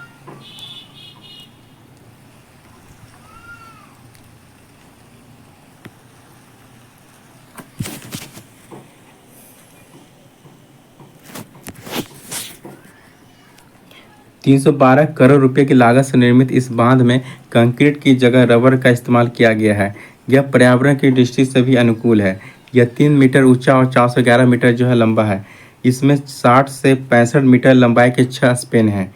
इस डैम में 2500 घन मीटर पानी वर्ष भर उपलब्ध रहेगा। रबर डैम का शिलान्यास जो बिहार के मुख्यमंत्री नीतीश कुमार ने अक्टूबर 2020 में किया था, जिससे अक्टूबर 2023 में जो है पूरा होना था। भोजपुर में बनेगा नया रेलवे स्टेशन। भोजपुर में बनेगा नया रेलवे स्टेशन। हाल ही में पूर्वोत्तर रेलवे ने 61 किलोमीटर लंबे आरा बलिया ट्रेन रूट का प्राथमिक सर्वे पूरा कर लिया है। साथ ही आरा जंक्शन के पास स्थित जगजीवन हॉल्ट को नया जंक्शन बनाने का जो है प्रस्ताव भेजा है। तो आरा जंक्शन के पास स्थित जो है जगजीवन हॉल्ट को जो है नया जंक्शन बनाने का जो है प्रस्ताव भेजा है। 61 किलोमीटर लंबे आरा बलिया ट्रेन रूट का प्राथमिक सर्वे पूरा होने के बाद रेलवे बोर्ड ने इस नई रेल लाइन के लिए जो है डीपीआर बनाने की जो है अनुमति दे दी है। इसके साथ ही बिहार के भोजपुर जिले में आरा जंक्शन के पास स्थित जगजीवन हॉल्ट को रेलवे स्टेशन के रूप में विकसित करने का प्रस्ताव भेजा गया। नई रेलवे लाइन बनने से बिहार के आरा और उत्तर प्रदेश के बलिया शहर के बीच जो है 36 किलोमीटर जो दूरी जो है घट जाएगी। लोकेशन ट्रेकिंग डिवाइस 28 जुलाई 2022 को बिहार के परिवहन विभाग ने सार्वजनिक परिवहन की गाड़ियों में vehicle location tracking device BLTD और इमरजेंसी बटन लगाने का जो है आदेश जारी किया। बिहार के परिवहन विभाग ने केंद्रीय सड़क परिवहन एवं राजमार्ग मंत्रालय के निर्देश के बाद इसे अनिवार्य कर दिया है। इसके साथ ही स्कूल छात्र छात्राओं की सुरक्षा के लिए भी स्कूल बसों में पैनिक बटन लगाने का जो है निर्देश जारी किया गया है। जेपी गंगापथ जेपी मतलब क्या? जयप्रकाश नारायण। तो 24 जून 2022 को मुख्यमंत्री नीतीश कुमार ने मुंबई के मरीन ड्राइव के तर्ज पर पटना में बने जेपी गंगापथ के प्रथम फेज का जो उद्घाटन किया। यह रोड जो है दीघा घाट से दीदारगंज घाट तक जो है 20.5 किलोमीटर लंबा है और इसकी लागत कितनी है? 3831 करोड़ रुपए की। 3831 करोड़ रुपए की लागत है। इस सड़क को 4 फेज में तैयार किया जा रहा है। पहले फेज में पटना के दीघा से पटना मेडिकल कॉलेज अस्पताल PMCH तक लगभग 7.5 किलोमीटर लंबे पथ का जो है काम पूरा हो गया है। इसका मुख्यमंत्री ने उद्घाटन किया है। गांधी सेतु 7 जून 2022 को बिहार राज्य के पटना में केंद्रीय सड़क परिवहन एवं राजमार्ग मंत्री नितिन गडकरी और राज्य के मुख्यमंत्री नीतीश कुमार ने महात्मा गांधी सेतु के पूर्वी छोर का लोकार्पण किया। यह देश में 35 साल तक सबसे लंबा पुल रहा, जो 5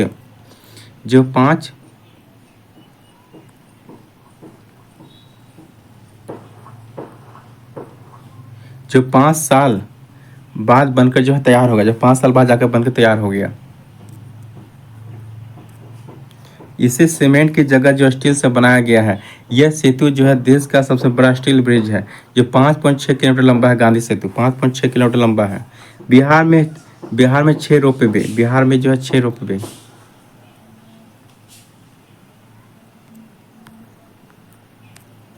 वित्तीय वर्ष 2022-23 में बिहार में निर्माणाधीन 6 रोपवे गया के प्रेतशिला पर्वत, डुंगेश्वरी पर्वत, ब्रह्मयोनी पर्वत और जहानाबाद का बनावरण पर्वत और कैमूर का मुंडेश्वरी पर्वत और रोहतासगढ़ का किला निर्माण कार्य पूरा कर लिया जाएगा। विदित हो कि इसके साथ ही गया के डुंगेश्वरी पर्वत पर भगवान बुद्ध और फाल्गु नदी में भगवान विष्णु की विशालकाय प्रतिमा लगाई जाएगी। तो याद रखिएगा, तो गया में कौन सा प्रेतशिला पर्वत है और डुंगेश्वरी पर्वत है और ब्रह्मयोनी पर्वत है, और जहानाबाद में कौन सा बनावर पर्वत है और बनावर पर्वत है, कैमूर का क्या मुंडेश्वरी पर्वत है और रोहतासगढ़ किला। तो ये याद रखिए, एक तरह से आपका जीके का भी क्वेश्चन बन जाता है, पूछा जा सकता है। बिहार के 6 मॉडल टाउन 28 फरवरी 2022 को बिहार सरकार ने बजट 2022-23 में बिहार में 6 शहरों को मॉडल टाउन बनाने की घोषणा की, जो मुजफ्फरपुर, बिहार शरीफ, मुंगेर, सुपौल, बोधगया और राजगीर है। सैन मुद्रा में भगवान बुद्ध की प्रतिमा। सैन मुद्रा में भगवान बुद्ध की सबसे लंबी प्रतिमा का निर्माण बोधगया, बिहार में किया जा रहा है। इस प्रतिमा की लंबाई कितनी है? 100 फीट और ऊंचाई कितनी है? 30 फीट, जिसकी नींव जो है 2019 में बुद्धा इंटरनेशनल वेलफेयर मिशन द्वारा जो है रखी गई। इस प्रतिमा को फाइबर ग्लास से बनाया जा रहा है। इस प्रतिमा को जो है फाइबर ग्लास से बनाया जा रहा है। तो सैन मुद्रा भगवान बुद्ध की मूर्ति सबसे लंबी प्रतिमा निर्माण बोधगया में किया जा रहा है। बिहार में प्रथम फायर ब्रिगेड ट्रेनिंग इंस्टीट्यूट की स्थापना। अप्रैल 2022 में बिहार सरकार ने राज्य के प्रथम फायर ब्रिगेड ट्रेनिंग इंस्टीट्यूट की स्थापना को मंजूरी प्रदान की। विदित हो कि इसकी स्थापना राज्य के भेटा में की जाएगी। राज्य के दमकल कर्मियों को क्षेत्रीय स्तर पर ही प्रशिक्षण प्रदान करने में सहायक होगा। इससे पूर्व राज्य में ऐसी सुविधा न होने के कारण जो है दमकल कर्मियों को ट्रेनिंग हेतु अन्य राज्यों में जाना पड़ता था। बिहार का पहला ग्रीनफील्ड एक्सप्रेस वे। उत्तर बिहार से दक्षिण बिहार को जोड़ने वाला सड़क जो राज्य का पहला ग्रीनफील्ड एक्सप्रेस वे होगा के बनने का रास्ता जो है साफ हो गया है। मुख्यमंत्री नीतीश कुमार के अनुरोध पर केंद्र सरकार ने इसे नेशनल हाईवे का दर्जा दे दिया। औरंगाबाद के आम्स जीटी रोड से दरभंगा के जयनगर के बीच बनने वाली करीब 189 किलोमीटर लंबी सड़क बिहार के तीनों एयरपोर्ट गया, पटना और दरभंगा।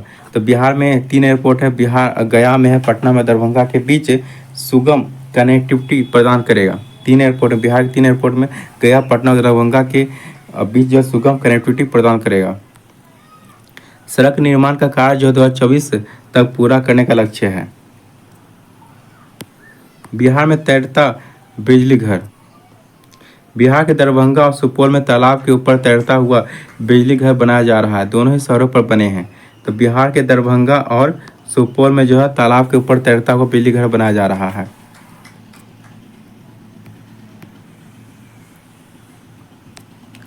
बिजली घरों को जल जीवन हरियाली अभियान के तहत बनाया जा रहा है। दोनों ही बिजली घरों को फ्लोटिंग सोलर पावर प्लांट के तहत बनाया जा रहा है, जिनसे 2 मेगावाट से अधिक सोलर बिजली का उत्पादन होगा।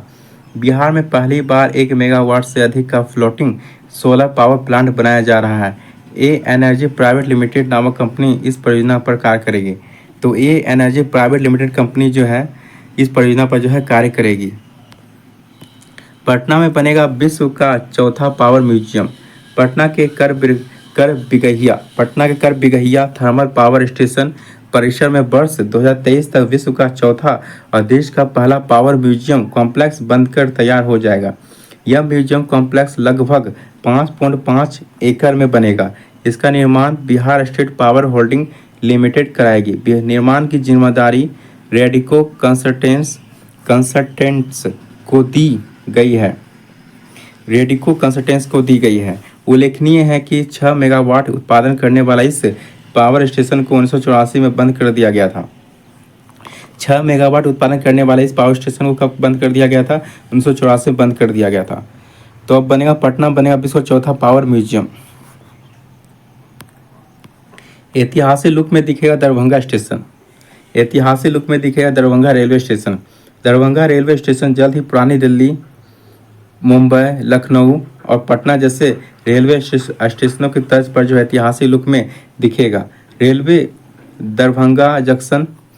जो है दरभंगा जंक्शन स्टेशन के भवन को भारत के सबसे खूबसूरत महलों में से एक दरभंगा राज्य के लक्ष्मीश्वर विलास पैलेस की तर्ज पर बना रहा है। लक्ष्मीश्वर विलास पैलेस वर्ष 1890 में बनकर तैयार हुआ था। इसे बनाने में 12 साल लगे थे। इसकी डिजाइन मशहूर फ्रेंच आर्किटेक्ट मेजरमेंट ने बनाई थी। फिलहाल यह कामेश्वर सिंह दरभंगा संस्कृत विश्वविद्यालय का मुख्यालय है। कटिहार में बनेगा सुपर ग्रिड। 3 देशों से बिजली लाइन से जुड़ने वाला पहला राज्य होगा बिहार। 3 देशों से बिजली लाइन से जुड़ने वाला पहला राज्य होगा बिहार। कटिहार में 765 केवी किलोवाट उच्च क्षमता का सुपर ग्रिड बनेगा।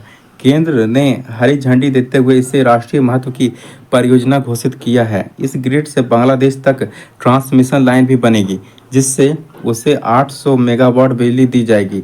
निर्माण के बाद उत्तर बिहार की ट्रांसमिशन क्षमता बेहतर तो होगी ही, पूर्वोत्तर से बिहार की कनेक्टिविटी भी जो है बढ़ेगी। 4300 करोड़ रुपए की इस प्रोजेक्ट की पूरी राशि केंद्र वहन करेगी। बांग्लादेश से बिजली ट्रांसमिशन लाइन से जुड़ने के बाद बिहार देश का पहला ऐसा राज्य होगा जो 3 देशों से जो है सीधे जुड़ेगा। तो बिहार जो है पहला ऐसा राज्य हो जाएगा जो है 3 देशों से जो है सीधे जुड़ेगा। देश में पहली बार राजगीर व बोध गया में 24 घंटे सोलर ऊर्जा से बिजली आपूर्ति, जून 2023 से मिलेगी सुविधा। बिहार देश का पहला राज्य होगा जहां 2 महत्वपूर्ण शहरों राजगीर और बोध गया में 24 घंटे हरित ऊर्जा की आपूर्ति होगी। ऊर्जा मंत्री विजेंद्र प्रसाद यादव, तो बिहार के ऊर्जा मंत्री कौन है? विजेंद्र प्रसाद यादव ने विधानसभा में यह घोषणा की है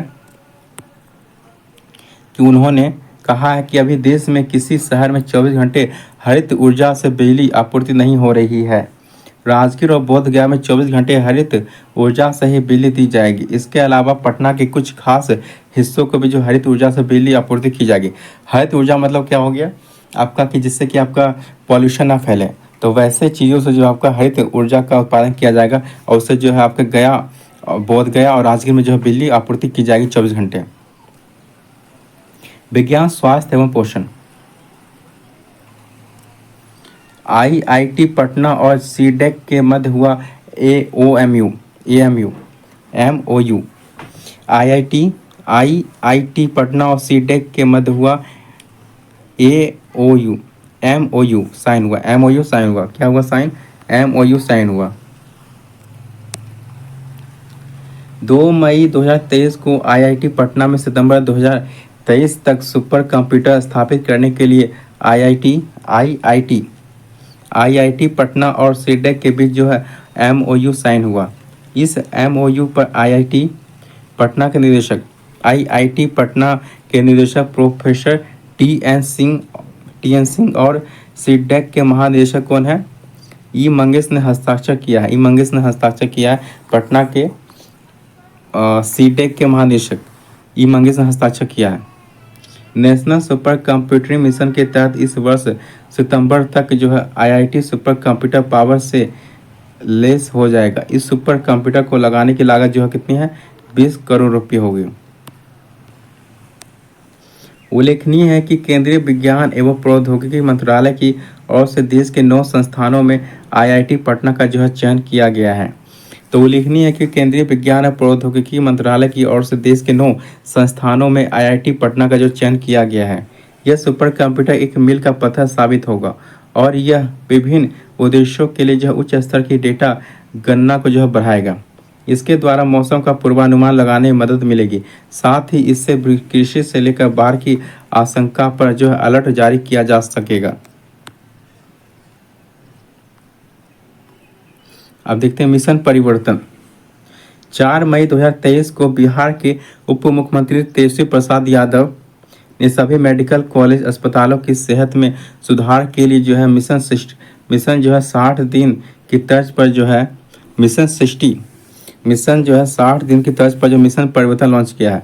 तो 4 मई 2023 को बिहार के उप मुख्यमंत्री तेजस्वी प्रसाद यादव ने सभी मेडिकल कॉलेज अस्पतालों की सेहत में सुधार के लिए जो मिशन 60 दिन की तर्ज पर जो मिशन परिवर्तन जो है लॉन्च किया है। इस मिशन का मुख्य उद्देश्य अस्पतालों को मरीज फ्रेंडली बनाना है। अस्पतालों को क्या करना है? मरीज के लिए जो है फ्रेंडली बनाना। कॉलेजों में अनुशासन को लागू करने के साथ ही मैन पावर के आधार पर इलाज की जो है व्यवस्था करना है।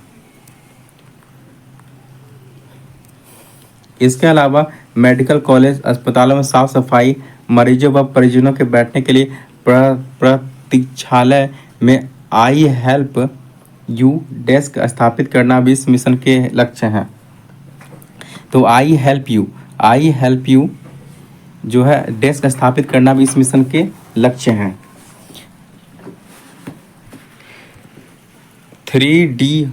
3D home scan. 11 जनवरी 2023 को जर्मनी ने मंगाया गया नया 3D डोम स्क्रीन तारामंडल पटना पहुंच गया, तारामंडल पटना पहुंच गया। इसके लगने से जल्द ही पटना के लोगों को तारामंडल में 3D स्क्रीन पर तारों की दुनिया को देखने और समझने का जो है अवसर मिलेगा। पटना के तारामंडल के आधुनिकीकरण की जिम्मेदारी जर्मन कंपनी कार्ल जाइम को दिया गया है।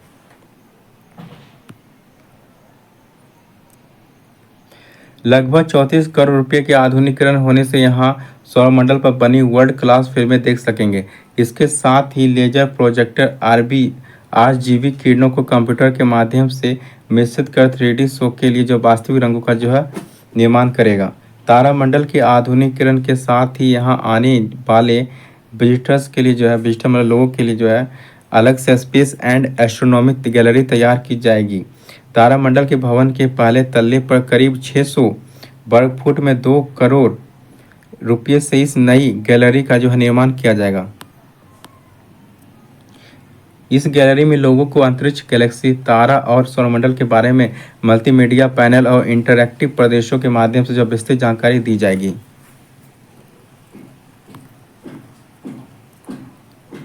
IIT पटना और रायनेट सॉल्यूशन के बीच जो है MOU साइन हुआ। 27 अप्रैल 2023 को IIT पटना ने रिसर्च एंड डेवलपमेंट को लेकर रायनेट सॉल्यूशन के साथ MOU साइन किया। इसके तहत IIT पटना जूम, व्हाट्सएप व गूगल पे जैसे स्वदेशी प्लेटफॉर्म विकसित करेगा।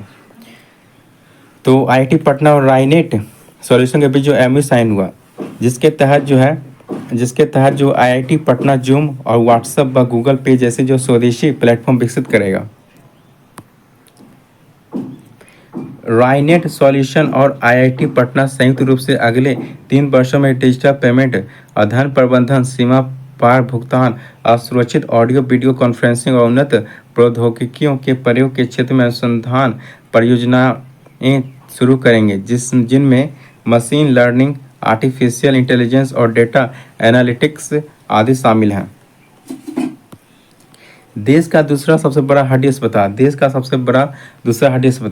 29 जून 2023 को बिहार राज्य की राजधानी पटना के राजबंशी नगर में स्थित लोकनायक जयप्रकाश नारायण हड्डी अस्पताल के निदेशक डॉक्टर सुभाष चंद्रा ने कहा कि हड्डी रोगियों के लिए बेड की कमी के मद्देनजर पटना में देश के दूसरे सबसे बड़े हड्डी अस्पताल का निर्माण शुरू हो गया है। यह अस्पताल जो है 400 बेड का होगा। राजधानी पटना के राजबंशी नगर में स्थित LNJP हड्डी अस्पताल में 400 बेड के अस्पताल के अलावा एक स्पाइन अस्पताल का भी निर्माण कार्य शुरू कर दिया गया है। ऐसे में अब मरीजों को LNJP अस्पताल में ही सुपर स्पेशलिटी सुविधाएं जो है उपलब्ध हो सकेंगी। इसके बनने के बाद मरीजों को इधर उधर भटकना नहीं पड़ेगा, क्योंकि अब यहाँ एक छत के नीचे सभी तरह की आधुनिक सुविधाएं मिलेगी। जांच से लेकर इलाज व ऑपरेशन सभी निःशुल्क किया जाएगा। उल्लेखनीय है कि राज्य का यह पहला और देश का दूसरा सबसे बड़ा हड्डी और स्पाइन अस्पताल होगा। बिहार का यह पहला और देश का जो भारत का जो दूसरा सबसे बड़ा हड्डी और स्पाइन का अस्पताल होगा। इससे बड़ा हरियाणा के गुरुग्राम में 400 से अधिक बेड वाला एक हॉस्पिटल है, जहां सिर्फ हड्डी और स्पाइन की जो इलाज की सुविधा है।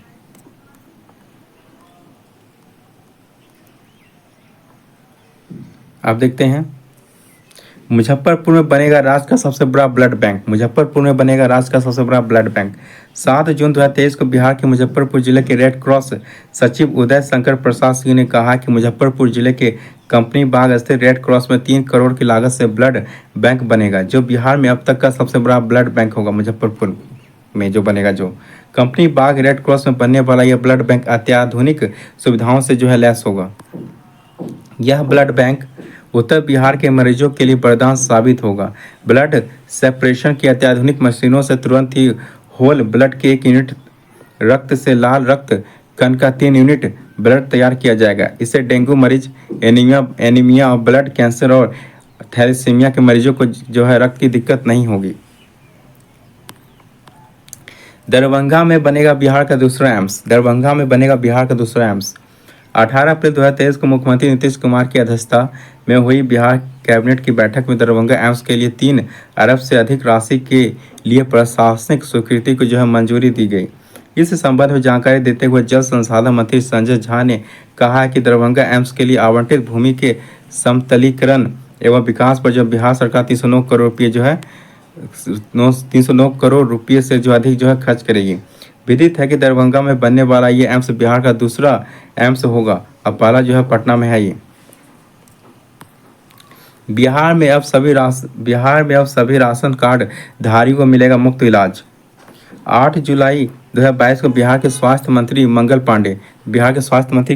पांडे ने आयुष्मान भारत जन आरोग्य योजना के अंतर्गत उत्कृष्ट प्रदर्शन करने वाले चिकित्सकों व अस्पतालों के लिए आयोजित सम्मान समारोह में राज्य के सभी राशन कार्ड धारियों के लिए आयुष्मान भारत जन आरोग्य योजना के तर्ज पर मुफ्त इलाज की सुविधा जो की घोषणा की। इस अवसर पर आयुष्मान भारत योजना के अंतर्गत उत्कृष्ट प्रदर्शन करने वाले 66 चिकित्सकों व 5 अस्पतालों को जो है सम्मानित भी किया गया है। आयुष्मान भारत जन आरोग्य योजना के तर्ज पर मुफ्त इलाज की सुविधा के फलस्वरूप बिहार की 9 करोड़ की आबादी को प्रतिवर्ष प्रति परिवार 5 लाख रुपये तक का कैशलेस इलाज कराने के लिए जो है कवर किया जाएगा। 5 लाख रुपये कैशलेस इलाज कराने के लिए कवर किया जाएगा। बिहार की पहली advance trauma life support lab. Patna में बिहार राज्य की पहली advance trauma life support lab का निर्माण IGIMS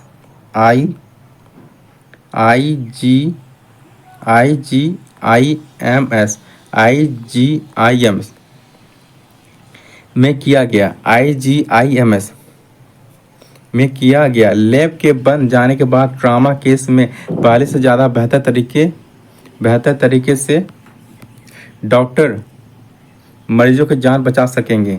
लैब के स्पेशलिस्ट डॉक्टर IGIMS की ही नहीं बल्कि राज्य के दूसरे डॉक्टरों को भी जो ट्रामा केस में मरीज की जान बचाने को क्या उपाय करें इसकी ट्रेनिंग देने, उन्हें देश व दुनिया में ट्रामा केस में इस्तेमाल होने वाली मॉडर्न टेक्नोलॉजी व इलाज की जानकारी देंगे। उन्हें समय समय पर अपडेट जानकारियां देंगे। लैब ट्रामा केस में मरीजों को कम से कम नुकसान पहुंचे और जल्दी से जल्दी रिकवरी हो, इसके उपायों पर भी काम करेगी। लैब में जरूरी रिसर्च व स्टडी का भी जो है काम होगा।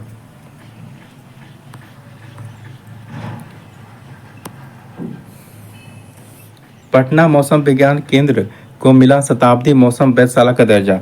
पटना मौसम विज्ञान केंद्र को मिला शताब्दी मौसम वेधशाला का दर्जा। पटना मौसम विज्ञान केंद्र को हाल ही में विश्व मौसम विज्ञान केंद्र जिनेवा ने शताब्दी मौसम वेधशाला का जो है दर्जा दिया। इसके साथ ही पटना मौसम विज्ञान केंद्र मौसम विज्ञान और संबंध विज्ञान के क्षेत्र में वैज्ञानिक अवलोकन के दीर्घकालिक रिकॉर्ड वाले शहरों के क्लब में शामिल हो गया है। पटना मौसम वेधशाला 1866 ईस्वी में पटना वेधशाला का बना था 1867 ईस्वी में ब्रिटिश कोर ऑफ इंजीनियर्स द्वारा जो स्थापित किया गया था 1867 में। अब देखते हैं पर्यावरण या पारिस्थितिकी। जल जीवन सर्वेक्षण 2023 में बिहार के 4 जिले जो है शीर्ष पे हैं। 4 जिले शीर्ष 10 में जो है 4 जिले जो है शीर्ष पे। 4 अप्रैल 2023 को केंद्र सरकार की पेयजल एवं स्वच्छता विभाग जल शक्ति मंत्रालय की ओर से जल जीवन सर्वेक्षण 2023 के तहत जनवरी के लिए जारी राष्ट्रव्यापी रैंकिंग में बिहार के समस्तीपुर जिले को देश भर में पहला स्थान मिला। तो बिहार के जो है समस्तीपुर जिले को जो है प्रथम स्थान मिला। तो बिहार के समस्तीपुर जिले को जो है देश भर में प्रथम स्थान मिला है। किसके तहत मिला है? तो जल शक्ति मंत्रालय की ओर से जल जीवन सर्वेक्षण 2023 के तहत जनवरी के लिए जो है जारी राष्ट्रव्यापी रैंकिंग में बिहार के समस्तीपुर जिले को जो है देश भर में पहला स्थान मिला है। वहीं इस सर्वेक्षण में दूसरे नंबर पर कौन है? बिहार का शेखपुरा जिला, और तीसरे नंबर पर रहा बिहार का सुपौल जिला, और चौथे पायदान पर रहा बिहार का बांका जिला। तो याद रखिए पहले नंबर पर कौन रहा? समस्तीपुरा। पहले नंबर पर कौन रहा? आपका समस्तीपुरा, इसको याद रखिएगा। ज्ञातव्य है कि जिला स्तर पर यह कार्य मुख्य रूप से पीएचईडी एवं पंचायत राज विभाग के संयुक्त सहयोग से किया जा रहा है। वहीं 4 अन्य जिलों की रैंकिंग को केंद्र सरकार ने 1 to 10 में रखा, जहां हर घर नल का जल योजना का जो काम सबसे तेजी से हो रहा है। राज्य में स्वच्छता सर्वेक्षण की तर्ज पर केंद्र ने भी हर माह जलापूर्ति सर्वेक्षण शुरू किया है। इससे पानी की शुद्धता के बारे में भी लाभुकों से फीडबैक लिया जा रहा है। इसके जरिए केंद्र सरकार देश के सभी गांवों में पेयजल की स्थिति का जो है आकलन कर रही है। केंद्र सरकार द्वारा जिला व राज्य की रैंकिंग मासिक और वार्षिक रूप से जारी होती है। इस सर्वेक्षण में बिहार के 5 जिले सबसे ऊपर हैं। अब देखते हैं बिहार बायोफ्यूल उत्पादन प्रोत्साहन नीति 2023। हाल ही में बिहार राज्य मंत्रिपरिषद की बैठक में बिहार बायोफ्यूल्स उत्पादन प्रोत्साहन नीति 2023 को स्वीकृति दी गई। इसके साथ ही मंत्रिपरिषद ने कई अन्य महत्वपूर्ण निर्णय लिए। हाल ही में बिहार राज्य मंत्रिपरिषद की बैठक में बिहार बायोफ्यूल उत्पादन प्रोत्साहन नीति 2023 को स्वीकृति दी गई। इसके साथ ही मंत्रिपरिषद ने कई अन्य महत्वपूर्ण निर्णय लिए। इस नीति के अंतर्गत बिहार सरकार राज्य में बायोफ्यूल उत्पादन के लिए प्लांट लगाने वालों को प्लांट एवं मशीनरी की लागत का 15% अनुदान देगी। यह अनुदान अधिकतम 5 करोड़ का होगा। यह अनुदान कितना अधिकतम 5 करोड़ रुपये का होगा। अनुसूचित जाति अनुसूचित जनजाति अति पिछड़ा वर्ग की महिला दिव्यांग वार विडो एसिड अटैक से पीड़ित व थर्ड जेंडर के उद्यमियों को प्लांट एवं मशीनरी की लागत का 15.75% और अधिकतम 5 करोड़ 25 लाख रुपए दिया जाएगा। बिहार की पक्षी गणना 2022। मई 2022 में बिहार सरकार द्वारा राज्य में पहली बार आयोजित पक्षी गणना के आंकड़े जारी किए गए, जिसकी शुरुआत फरवरी 2022 में की गई। यह गणना बिहार के पर्यावरण वन एवं जलवायु परिवर्तन विभाग द्वारा वेटलैंड इंटरनेशनल संस्था के सहयोग से करवाई गई है। इस गणना के अनुसार बिहार राज्य के कुल 68 जलाशयों में पक्षियों की जो है 202 प्रजातियां पाई गई है। विदित हो कि इन पक्षियों की कुल संख्या लगभग कितनी है 45,173। गौरतलब है कि पक्षियों की 202 प्रजातियों में से 80 प्रजातियां क्या है जलीय पक्षियों की है, जिनमें लेसर विल्सिंग duck, Asian open billed stork, little cormorant तथा कॉमन कुट गढ़वाल आदि शामिल हैं। इस पक्षी गणना के अनुसार जलीय पक्षियों का वितरण निम्न प्रकार है। घोगाबिल झील पे कितना 2973 और इंद्रपुरी बैराज में कितना 2641 और नागानक्टी डैम में कितना 2430 और कुल महादेव डैम में कितना मात्र 3, जबकि सीता डैम में कितना टोटल 24 पक्षी मिले हैं। तो सबसे ज़्यादा किस में है घोगाबिल झील में 2973। सबसे ज़्यादा कहाँ घोगाबिल झील में कितना है 2973। सबसे ज़्यादा कहाँ पे घोगाबिल झील में और सबसे कम कहाँ के कुल महादेव डैम में मात्र 3 गो, जबकि सीता डैम में कितना है 24 पक्षी मिले हैं। वायु प्रदूषण कम करने को नए पाथवे पर चलेगा बिहार। कार्बन उत्सर्जन कम करने के लिए बिहार नए पाथवे पर चलेगा। बिहार देश में पहला पाथवे वाला प्रदेश होगा। संयुक्त राष्ट्र पर्यावरण प्रोजेक्ट UNEP और बिहार राज्य प्रदूषण नियंत्रण परिषद के बीच 2 बैठकें हो चुकी हैं और समझौता पत्र तैयार हो चुका है। इसका निर्माण UNEP के निर्देशन में होगा। इस प्रोजेक्ट पर 2040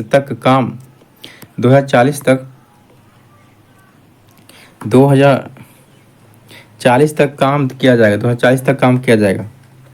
इस प्रोजेक्ट के तहत कार्बन उत्सर्जन को कम करने के साथ इसके अवशोषण के उपाय भी किए जाएंगे। कार्बन पाथवे एक ऐसा क्षेत्र है जहां कार्बन के उत्सर्जन एवं अवशोषण में संतुलन बना रहे।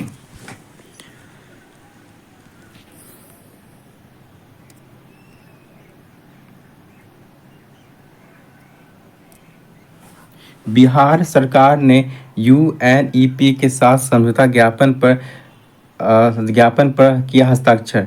जलवायु परिवर्तन की समस्या से निपटने के लिए बिहार सरकार ने संयुक्त राष्ट्र पर्यावरण कार्यक्रम united nation environment programme UNEP के साथ समझौता ज्ञापन पर हस्ताक्षर किया।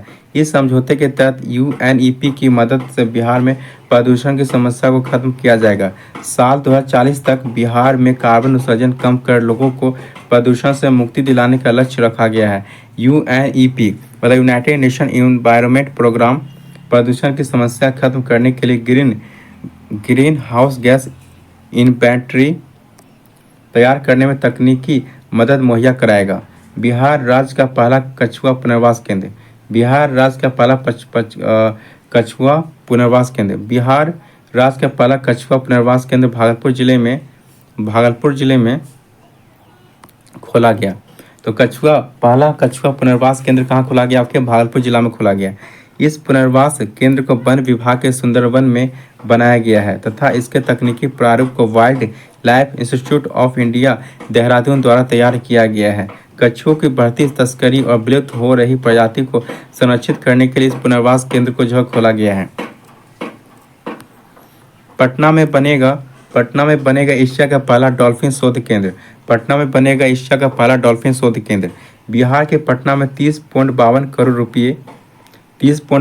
रुपये की लागत से एशिया का पहला डॉल्फिन शोध संस्थान की स्थापना की जा रही है। वर्ष 2018 से 19 के सर्वेक्षण के अनुसार पूरे देश में 3031 डॉल्फिन में से करीब आधी संख्या 1455 बिहार में पाई जाती है। सबसे ज़्यादा कहाँ? बिहार में। तो पटना में बनेगा एशिया का पहला डॉल्फिन शोध केंद्र। बिहार के पटना में 30.52 करोड़ रुपये की लागत से एशिया का पहला डॉल्फिन शोध संस्थान की स्थापना की जा रही है। वर्ष 2018 से 19 के सर्वेक्षण के अनुसार पूरे देश में 3031 डॉल्फिन में से करीब जो आधी संख्या जो कहाँ पाई जाती है? बिहार में। 1455 बिहार में पाई जाती है। अब देखते हैं शिक्षा व मानव संसाधन।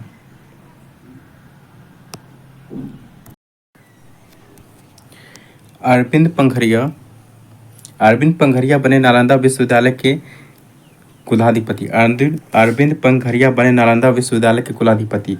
29 अप्रैल 2023 को भारत सरकार द्वारा प्रसिद्ध अर्थशास्त्री अरविंद पंघरिया को बिहार के नालंदा जिले में स्थित प्रसिद्ध नालंदा विश्वविद्यालय का कुलाधिपति नियुक्त किया गया। किसको? अरविंद पंघरिया को। नवनियुक्त कुलाधिपति अरविंद पंघरिया वर्ष 2015 में स्थापित नीति आयोग के पहले उपाध्यक्ष के रूप में कार्य कर चुके हैं। पद्म भूषण से सम्मानित अरविंद पंघरिया वर्तमान में संयुक्त राज्य अमेरिका की सम्मानित कोलंबिया यूनिवर्सिटी में अर्थशास्त्र के प्रोफेसर हैं। उल्लेखनीय है कि बिहार के नालंदा जिले में स्थित प्राचीन नालंदा विश्वविद्यालय के परिसर में ही नव स्थापित नालंदा विश्वविद्यालय की भारतीय संसद के अधिनियम द्वारा स्थापित राष्ट्रीय महत्व का एक अंतर्राष्ट्रीय संस्थान है जो विदेश मंत्रालय के तत्वाधान में कार्य करता है। तो अरविंद पंघरिया जो है नालंदा विश्वविद्यालय के कुलाधिपति बनाया गया। Annual status of education report असर 2022। 18 जनवरी 2023 को जारी annual status of education report 2022 के अनुसार बिहार के स्कूलों में पढ़ रहे बच्चों की अंग्रेजी और गणित की क्षमता में इजाफा हुआ है। साथ ही निजी कोचिंग में बच्चों की रुचि बढ़ी है। इस रिपोर्ट के अनुसार बिहार के प्राथमिक स्कूलों में विद्यार्थियों और शिक्षकों की उपस्थिति भी बढ़ी है, जबकि 15 से 16 साल की नामांकित लड़कियों का अनुपात घटा है। 15 से 16 साल की अनामांकित लड़कियों का क्या अनुपात घटा है? रिपोर्ट के अनुसार बिहार में कक्षा 5 के बच्चों में अंग्रेजी पढ़ने की क्षमता में वर्ष 2016 से 2022 के करीब 3% की बढ़ोतरी हुई है। 2016 से 2022 के बीच जो है 3% की बढ़ोतरी हुई है। वर्ष 2018 में ऐसे बच्चों की संख्या 18.1 थी, जो 2022 में कितना हो गया है? 22.4% हो गई। कक्षा 8 में अंग्रेजी पढ़ने की क्षमता 2022 में 2014 के समान ही 8% पर स्थिर है। इसी प्रकार राज्य में कक्षा 3 के 11.4 बच्चे अंग्रेजी के साधारण वाक्यों को पढ़ने में सक्षम और 54.5% बच्चे उनका अर्थ बताने में सक्षम थे। इस रिपोर्ट के अनुसार राज्य में सरकारी या निजी स्कूलों के कक्षा 5 के बच्चों में भाग करने की दक्षता वर्ष 2018 की तुलना में 5% बढ़कर 2022 में 35.4% हो गई है। सरकारी स्कूलों में कक्षा 5 के ऐसे बच्चों की संख्या 5.9% और कक्षा 8 में 2.4% की जो है वृद्धि हुई है। कक्षा 8वीं तक के बच्चों में निजी कोचिंग के ट्रेड 5% का इजाफा हुआ है। इस वर्ग के अंतर्गत 2018 में 62.2% बच्चे निजी ट्यूशन लेते थे। अब ये आंकड़ा कितना हो गया? 71.7% हो गया। अब ये आंकड़ा कितना हो गया? 71.7% हो गया। मेडिकल व इंजीनियरिंग में छात्राओं के लिए 1/3 सीट होगी रिजर्व। मेडिकल व इंजीनियरिंग में छात्राओं के लिए 1/3 सीट होगी रिजर्व। 5 फरवरी 2023 को मुख्यमंत्री नीतीश कुमार ने Bihar college of engineering NIT पूर्ववर्ती छात्र समिति के वार्षिक मिलन समारोह में घोषणा की है कि नए सत्र 2023 से राज्य के मेडिकल और इंजीनियरिंग कॉलेजों की 1/3 सीटें लड़कियों के लिए जो है आरक्षित रहेंगी। उन्होंने कहा कि वर्ष 2013 में बिहार पुलिस की बहाली में महिलाओं को 35% का आरक्षण दिया गया। बिहार में जितनी महिलाएं पुलिस में हैं उतनी दूसरे राज्यों में नहीं हैं। बिहार में जितनी महिलाएं पुलिस में हैं उतनी जो है दूसरे राज्यों में नहीं हैं। इसके अलावा बिहार की सभी सरकारी सेवाओं में महिलाओं को जो 35% आरक्षण दिया गया है। राज्य का पहला वानिकी कॉलेज 7 फरवरी 2023 को देश के दूसरे व बिहार के पहले वानिकी कॉलेज जो कि मुंगेर का मुख्यमंत्री नीतीश कुमार ने जो है उद्घाटन किया। 7 फरवरी 2023 को देश के दूसरे व बिहार के पहले वानिकी कॉलेज जो कि मुंगेर में बनाया गया है, इसका मुख्यमंत्री नीतीश कुमार ने जो है उद्घाटन किया। यह वानिकी कॉलेज बिहार कृषि विश्वविद्यालय सबौर भागलपुर के अधीन है। यह वानिकी कॉलेज जो बिहार कृषि विश्वविद्यालय सबौर जो कि भागलपुर में है उसके अधीन है। यह कॉलेज मुंगेर में यह कॉलेज जो है मुंगेर में गंगा पुल के पास 96 एकड़ में बन रहा है तथा इस कॉलेज के निर्माण में लगभग 231 करोड़ 83,32,000 की लागत आई है। उल्लेखनीय है कि 25 दिसंबर 2019 को मुख्यमंत्री नीतीश कुमार ने इस वानिकी कॉलेज का जो है शिलान्यास किया था।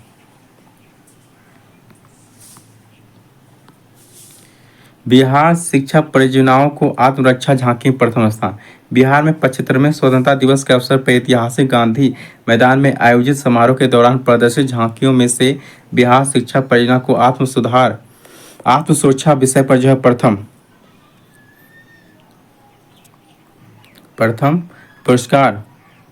पुरस्कार के लिए चुना गया। बिहार की सूफी परंपरा पर आधारित सूचना एवं जनसंपर्क विभाग की मने शरीफ की झांकी को दूसरा तथा लोक सेवाओं के अधिकार के लिए लोगों को जानकारी देती सामान्य प्रशासन की झांकी को जो है तीसरा स्थान प्राप्त हुआ। प्रथम स्थान किसको प्राप्त हुआ है तो मने शरीफ की झांकी तो बिहार की सूफी परंपरा पर आधारित सूचना और जनसंपर्क विभाग की मने शरीफ की झांकी को दूसरा तथा लोक सेवाओं के अधिकार के लिए लोगों को जानकारी देते सामान्य प्रशासन झांकी जो तीसरा स्थान प्राप्त हुआ है।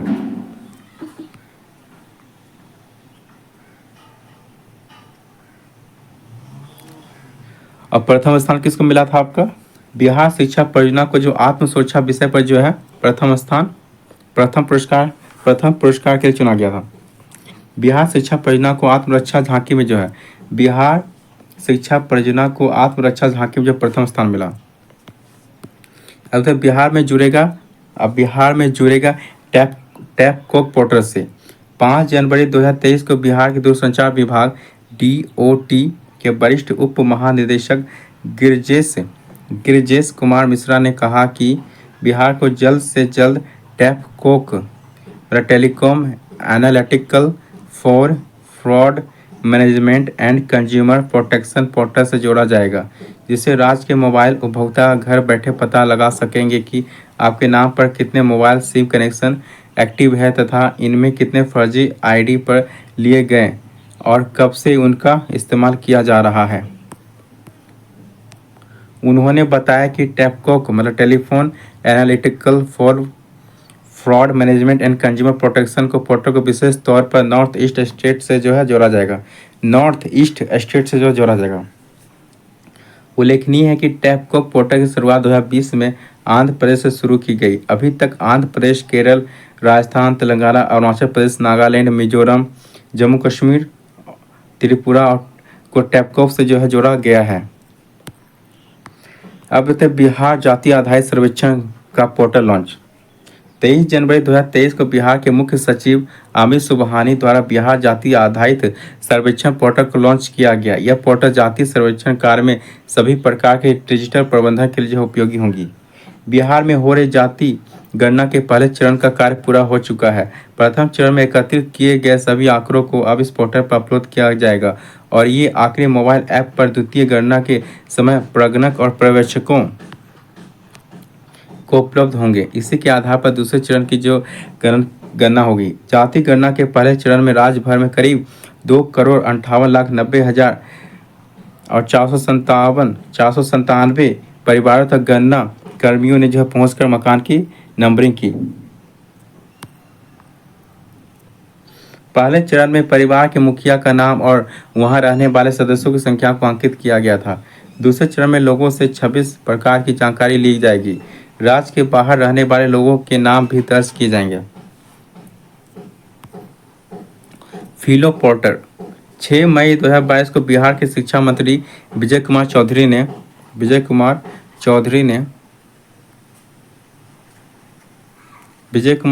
ने पटना के श्री कृष्ण मेमोरियल हॉल में राजकीय माध्यमिक व उच्च माध्यमिक विद्यालयों के लिए फिलो पोर्टल का जो शुभारंभ किया। इस पोर्टल के माध्यम से विद्यालयों में अध्ययनरत 9वीं से लेकर 12वीं कक्षा तक के 45 लाख से ज़्यादा छात्र जो है लाभान्वित होंगे। इस पोर्टल से स्कूली शिक्षा में डिजिटल टेक्नोलॉजी को प्राथमिकता के आधार पर बढ़ावा मिलेगा। इस पोर्टल के संचालन के लिए शिक्षकों को शिक्षा में आवश्यकता अनुसार डिजिटल टेक्नोलॉजी के इस्तेमाल के संबंध में प्रशिक्षण भी दिया जाएगा। विदित हो कि फिलो एक ग्रीक शब्द है जिसका अर्थ क्या होता है? फ्रेंड यानी क्या होता है? दोस्त। तो फिलो क्या है? ग्रीक शब्द है जिसका अर्थ क्या होता है? फ्रेंड यानी कि दोस्त। स्पैरो मई 2022 में बिहार सरकार ने अधिकारियों और कर्मचारियों के कार्यों के मूल्यांकन के लिए स्पैरो प्रणाली लागू कर दी है, जिसे वर्ष 2019 में राष्ट्रीय स्तर पर लॉन्च किया गया था। स्पैरो एक ऑनलाइन मूल्यांकन प्रणाली है जिसे राष्ट्रीय सूचना विज्ञान केंद्र द्वारा जो है विकसित किया गया है। ई निश्चय पोर्टल पंचायती राज विभाग द्वारा संचालित हर घर नल का जल और गली नाली पक्कीकरण योजना से संबंधित शिकायतें जो है ऑनलाइन दर्ज करा सकेंगे। अब देखते हैं चक्र ऐप। अपराधियों का लेखा जोखा रखने के लिए बिहार पुलिस ने चक्र ऐप लॉन्च किया। तो अपराधियों का लेखा जोखा रखने के लिए जो है बिहार पुलिस ने कौन सा ऐप लॉन्च किया है? चक्र ऐप लॉन्च किया है। ये इम्पोर्टेंट है। इस ऐप के माध्यम से लंबित मामलों के त्वरित निष्पादन के लिए सिपाहियों एवं रिटायर्ड अफसरों को जांच का प्रभार दिया जाएगा। इसमें पिछले 10 सालों का जो है डाटा फीड है। अनमोल ऐप किस लिए है? तो यह परिचय गर्भवती महिलाओं का स्वास्थ्य रिकॉर्ड संबंधी ऐप। तो अनमोल ऐप जो है गर्भवती महिलाओं का स्वास्थ्य संबंधी जो है रिकॉर्ड है इसमें। और अनमोल का मतलब क्या होता है? यानी ANM ऑनलाइन। अनमोल का मतलब यानी क्या होता है? ANM online. Anmol app Bihar सरकार की पहल है जिसके तहत गर्भवती महिलाओं और बच्चों का डिजिटल हेल्थ रिकॉर्ड रखा जाएगा। विशेष इस ऐप में उनके टीकाकरण से ANC और PNC और संस्थागत प्रसव तक शामिल है। राज्य भर में 17,000 टैब दिया जाएगा NNM को जिसके जरिए वे अब ऑनलाइन मोड में काम करेंगी। अश्विनी पोर्टल बिहार राज्य में आशा के प्रोत्साहन राशि के भुगतान के लिए ये अश्विन पोर्टल लॉन्च किया गया, जिसके माध्यम से आशा की प्रोत्साहन राशि का भुगतान सीधे उनके बैंक खाते में किया जाएगा। आशा को अब अश्विन पोर्टल के माध्यम से अपने किए गए कार्यों का ब्यौरा अपने से अपलोड करना होगा। कटिहार में खुलेगा 8वां कम्युनिटी किसान रेडियो स्टेशन। राज्य का 8वां कम्युनिटी किसान रेडियो स्टेशन कटिहार में खुलेगा। किसानों के बीच कम्युनिटी रेडियो की लोकप्रियता बढ़ती जा रही है। कृषि क्षेत्र में रोज हो रहे नए शोध इसे प्रस्तावित किए जाते हैं। साथ ही अब सरकार की कृषि से जुड़ी योजनाओं की जानकारी देने के लिए भी इसका उपयोग हो रहा है। राज्य में अभी 7 कम्युनिटी रेडियो स्टेशन काम कर रहे हैं।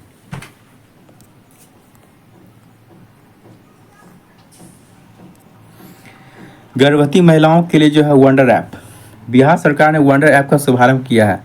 गर्भवती महिलाओं को किन किन बातों का ख्याल रखना चाहिए और किस तरह की दवा लेनी चाहिए, यह सब कुछ इस पर उपलब्ध होगा वंडर ऐप पर। महिलाओं के गर्भधारण से लेकर प्रसव काल तक हुए नियमित और आवश्यकता आधारित जांच के आंकड़ों को वंडर वेब पोर्टल पर डाला जाएगा। इससे उन्हें जरूरी चिकित्सा प्रोटोकॉल मिल सकेगा।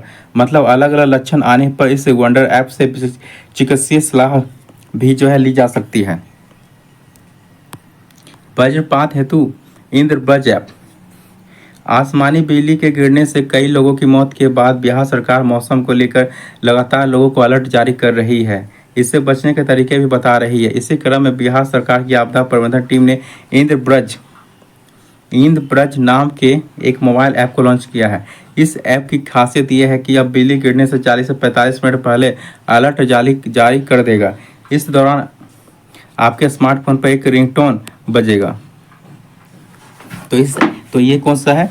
इंद्रब्रज ऐप, जो कि 40 से 45 मिनट पहले जो है ये अलर्ट जारी कर देगा।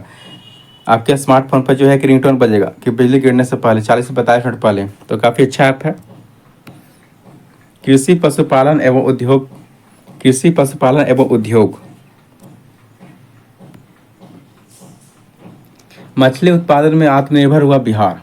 बिहार में वर्ष 2022 से 23 में कुल मछली उत्पादन 8,46,000 टन हुआ। 2021-22 में 7.61 लाख टन की तुलना में 85,000 टन अधिक है। उल्लेखनीय है कि बिहार में सालाना 8.02 लाख टन मछली की जरूरत रहती है। बिहार पशु व मत्स्य संसाधन विभाग ने मछली उत्पादन का आंकड़ा तैयार किया है, जिसके अंतर्गत मधुबनी में सबसे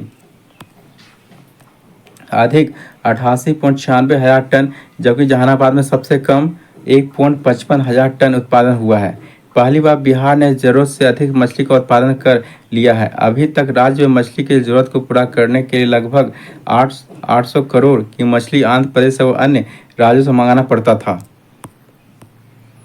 अब उत्पादन अधिक होने से मत्स्य व्यापारी दूसरे राज्यों में अधिक मछली भेजने में भी सफल होंगे। उल्लेखनीय है कि बिहार से मछली का निर्यात पड़ोसी राज्य पश्चिम बंगाल और नेपाल में भी किया जाता है।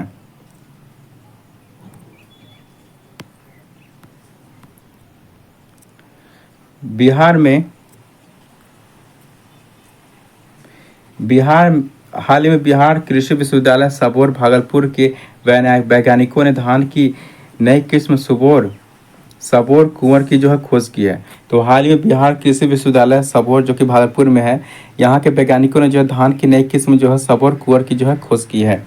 कम पानी मतलब 25% तक कम खाद और 110 से 115 दिनों में तैयार होने वाली धान की इस नई किस्म की खोज जो है अनियमित और कम बारिश से परेशान धान उत्पादन किसानों के लिए जो है लाभकारी होगा।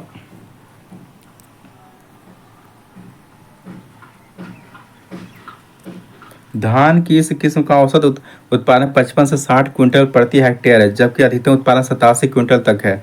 इसमें पौधे की लंबाई 100 से 105 सेंटीमीटर तक होगी। यह किस्म जीवाणु, झुलसा, अंगमारी, झोंका एवं कड़ुआ रोग प्रतिरोधी है। तना छेदक, भूरा कीट और पत्ती पेटक के प्रति सहनशील है। इसे बिहार के मध्य और दक्षिण बिहार के जिलों जो है बक्सर, रोहतास, भोजपुर, औरंगाबाद, लखीसराय, बेगूसराय और समस्तीपुर, भागलपुर, बांका आदि के किसानों को जब विशेष फायदा होगा। अब देखते हैं मीठी क्रांति क्या है। तो 20 मार्च 2023 को बिहार में मीठी क्रांति मतलब क्या? शहद उत्पादन। मीठी क्रांति किससे संबंधित है? आपका शहद उत्पादन से संबंधित है। तो एग्जाम पूछा जा सकता है कि मीठी क्रांति किससे संबंधित है, तो आपके 4 ऑप्शन दे देंगे, तो उसमें से आपका एक ऑप्शन रहेगा शहद उत्पादन को बढ़ावा देने के लिए जो है केंद्र सरकार ने जो राज्य से 17 जिलों का जो है चयन किया है। राष्ट्रीय मधुमक्खी पालन एवं शहर mission, national bee keeping and honey mission के तहत इनका चयन जो है किया गया है।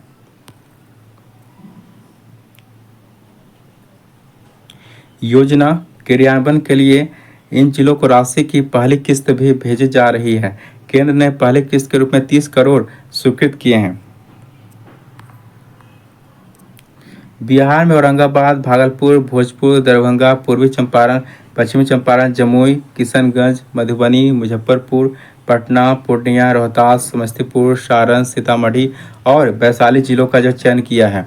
यहाँ हनी मिशन यहाँ जो है हनी मिशन यानी मीठी क्रांति की सफलता के लिए जो है केंद्र और राज्य सरकार संयुक्त रूप से काम करेगी।